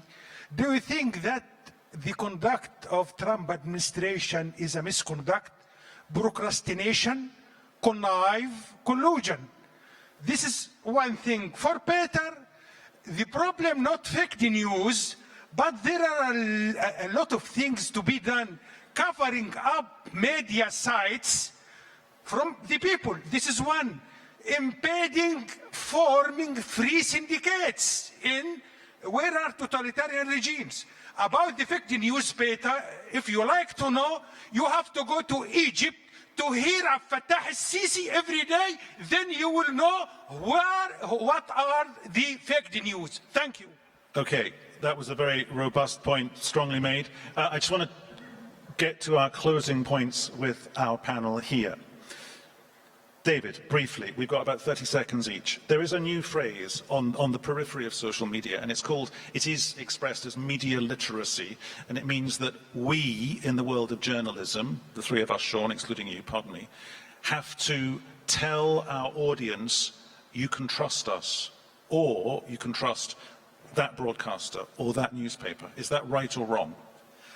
I think the way I see media literacy is that people need to be discerning about where they get their news. Even if platforms gives a fire hose of information, they have to be able to parse that fire hose and separate those who do the work with professionalism from those who don't, those who deal in facts from those who deal in fiction.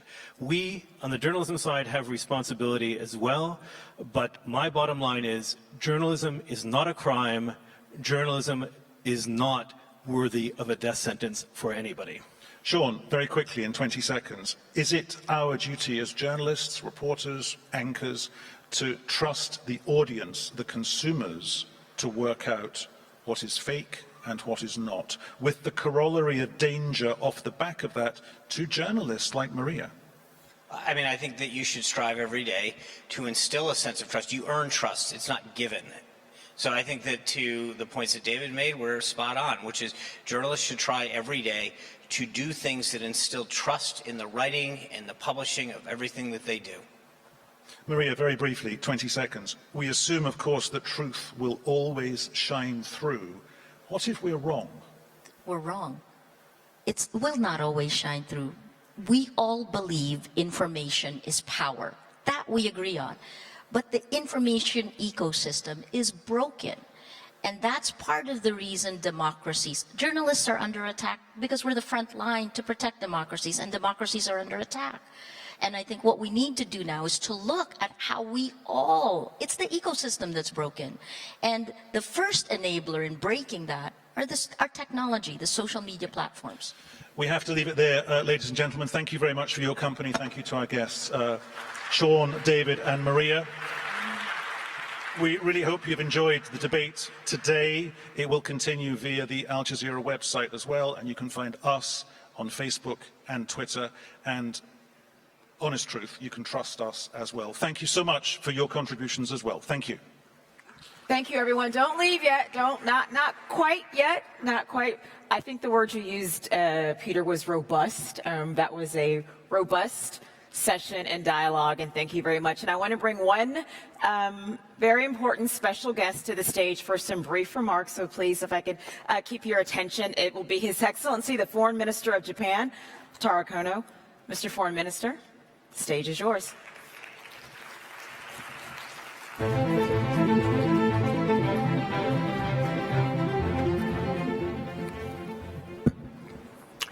Thank you. Good afternoon.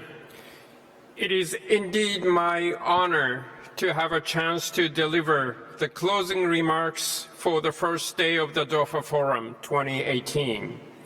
I'm very pleased to be here at this important gathering of global decision makers, thanks to the warm invitation by His Excellency Sheikh Mohammed bin Abdulrahman Al Thani, Deputy Prime Minister and Foreign Minister of the State of Qatar.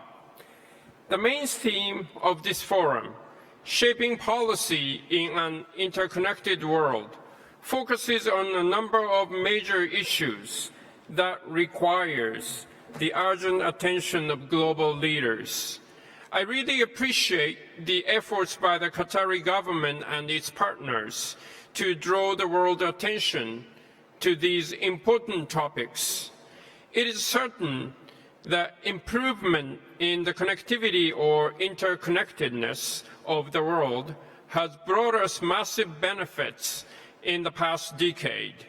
Particularly, the rapid progress in information and communication technologies has given us increasing opportunity of access to outside world.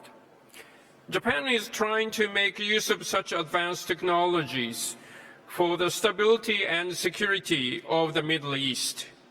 For instance, Japan decided to upgrade its decade-long project to support Middle East peace process called Jericho Agro-Industrial Park, especially in ICT sector. This project is expected to facilitate Palestine's connectivity with the rest of the world.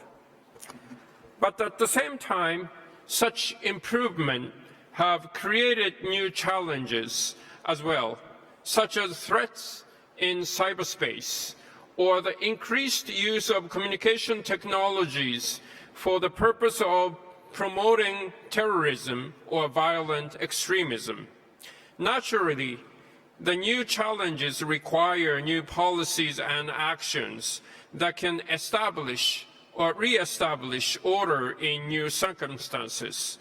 Japan has been making efforts to adjust its policies to new and emerging circumstances and started taking actions to implement them in several fields. I would like to briefly outline a few of these efforts. In the field of maritime order, Japan has been promoting the vision for a free and open Indo-Pacific. Under this vision, Japan is promoting the fundamental principles such as rule of law, freedom of navigation, and free trade. In addition, we are pursuing economic prosperity through enhancing quality infrastructure projects in accordance with international standards and implementing initiatives for ensuring peace and stability. These include enhanced maritime law enforcement capabilities, anti-piracy measures, and disaster risk reduction. Also, in the field of cybersecurity, Japan is vigorously moving forward with our cyber diplomacy to realize a free, fair, and secure cyberspace. It consists of three pillars. First, international law should be applied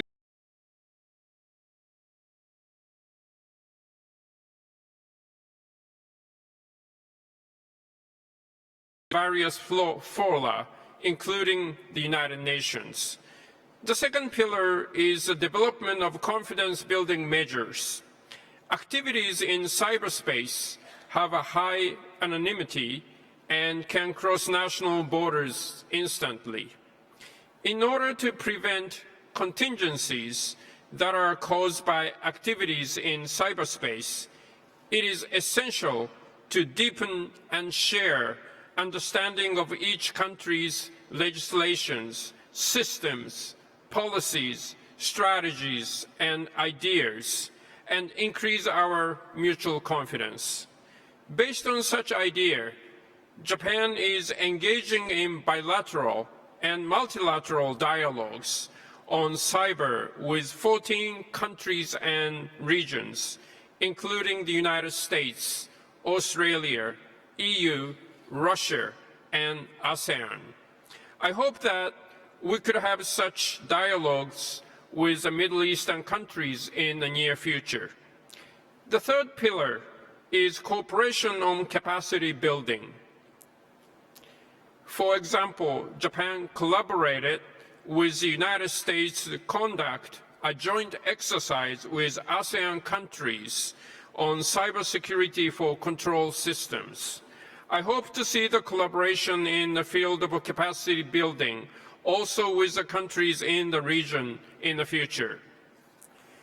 Japan is trying hard to be an honest facilitator of dialogues to help bring about peace and stability in the Middle Eastern region under Kono 4 principles.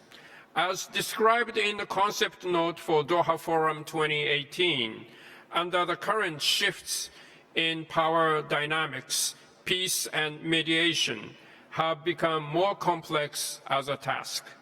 But Japan is determined to play a more active role in international efforts to promote peace and security by promoting and facilitating dialogues in the Middle East. Japan will make use of its unique position that is impartial among ethnicities, religions, or religious schools in the Middle East, and has left no negative footprint in its diplomatic history with this region. I hope this forum will be closed tomorrow with a great success in introducing ideas and concepts that would help the world address emerging common challenges toward a better future of mankind. Thank you very much for your attention. Thank you.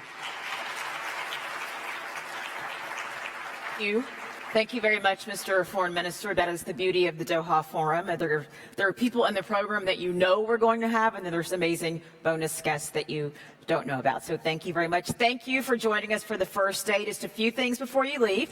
Please download the app, whether you have an Android, an Android or Apple. You can do it that way. Also, the hashtag is hashtag Doha Forum 2018, so please talk about this on social media as well.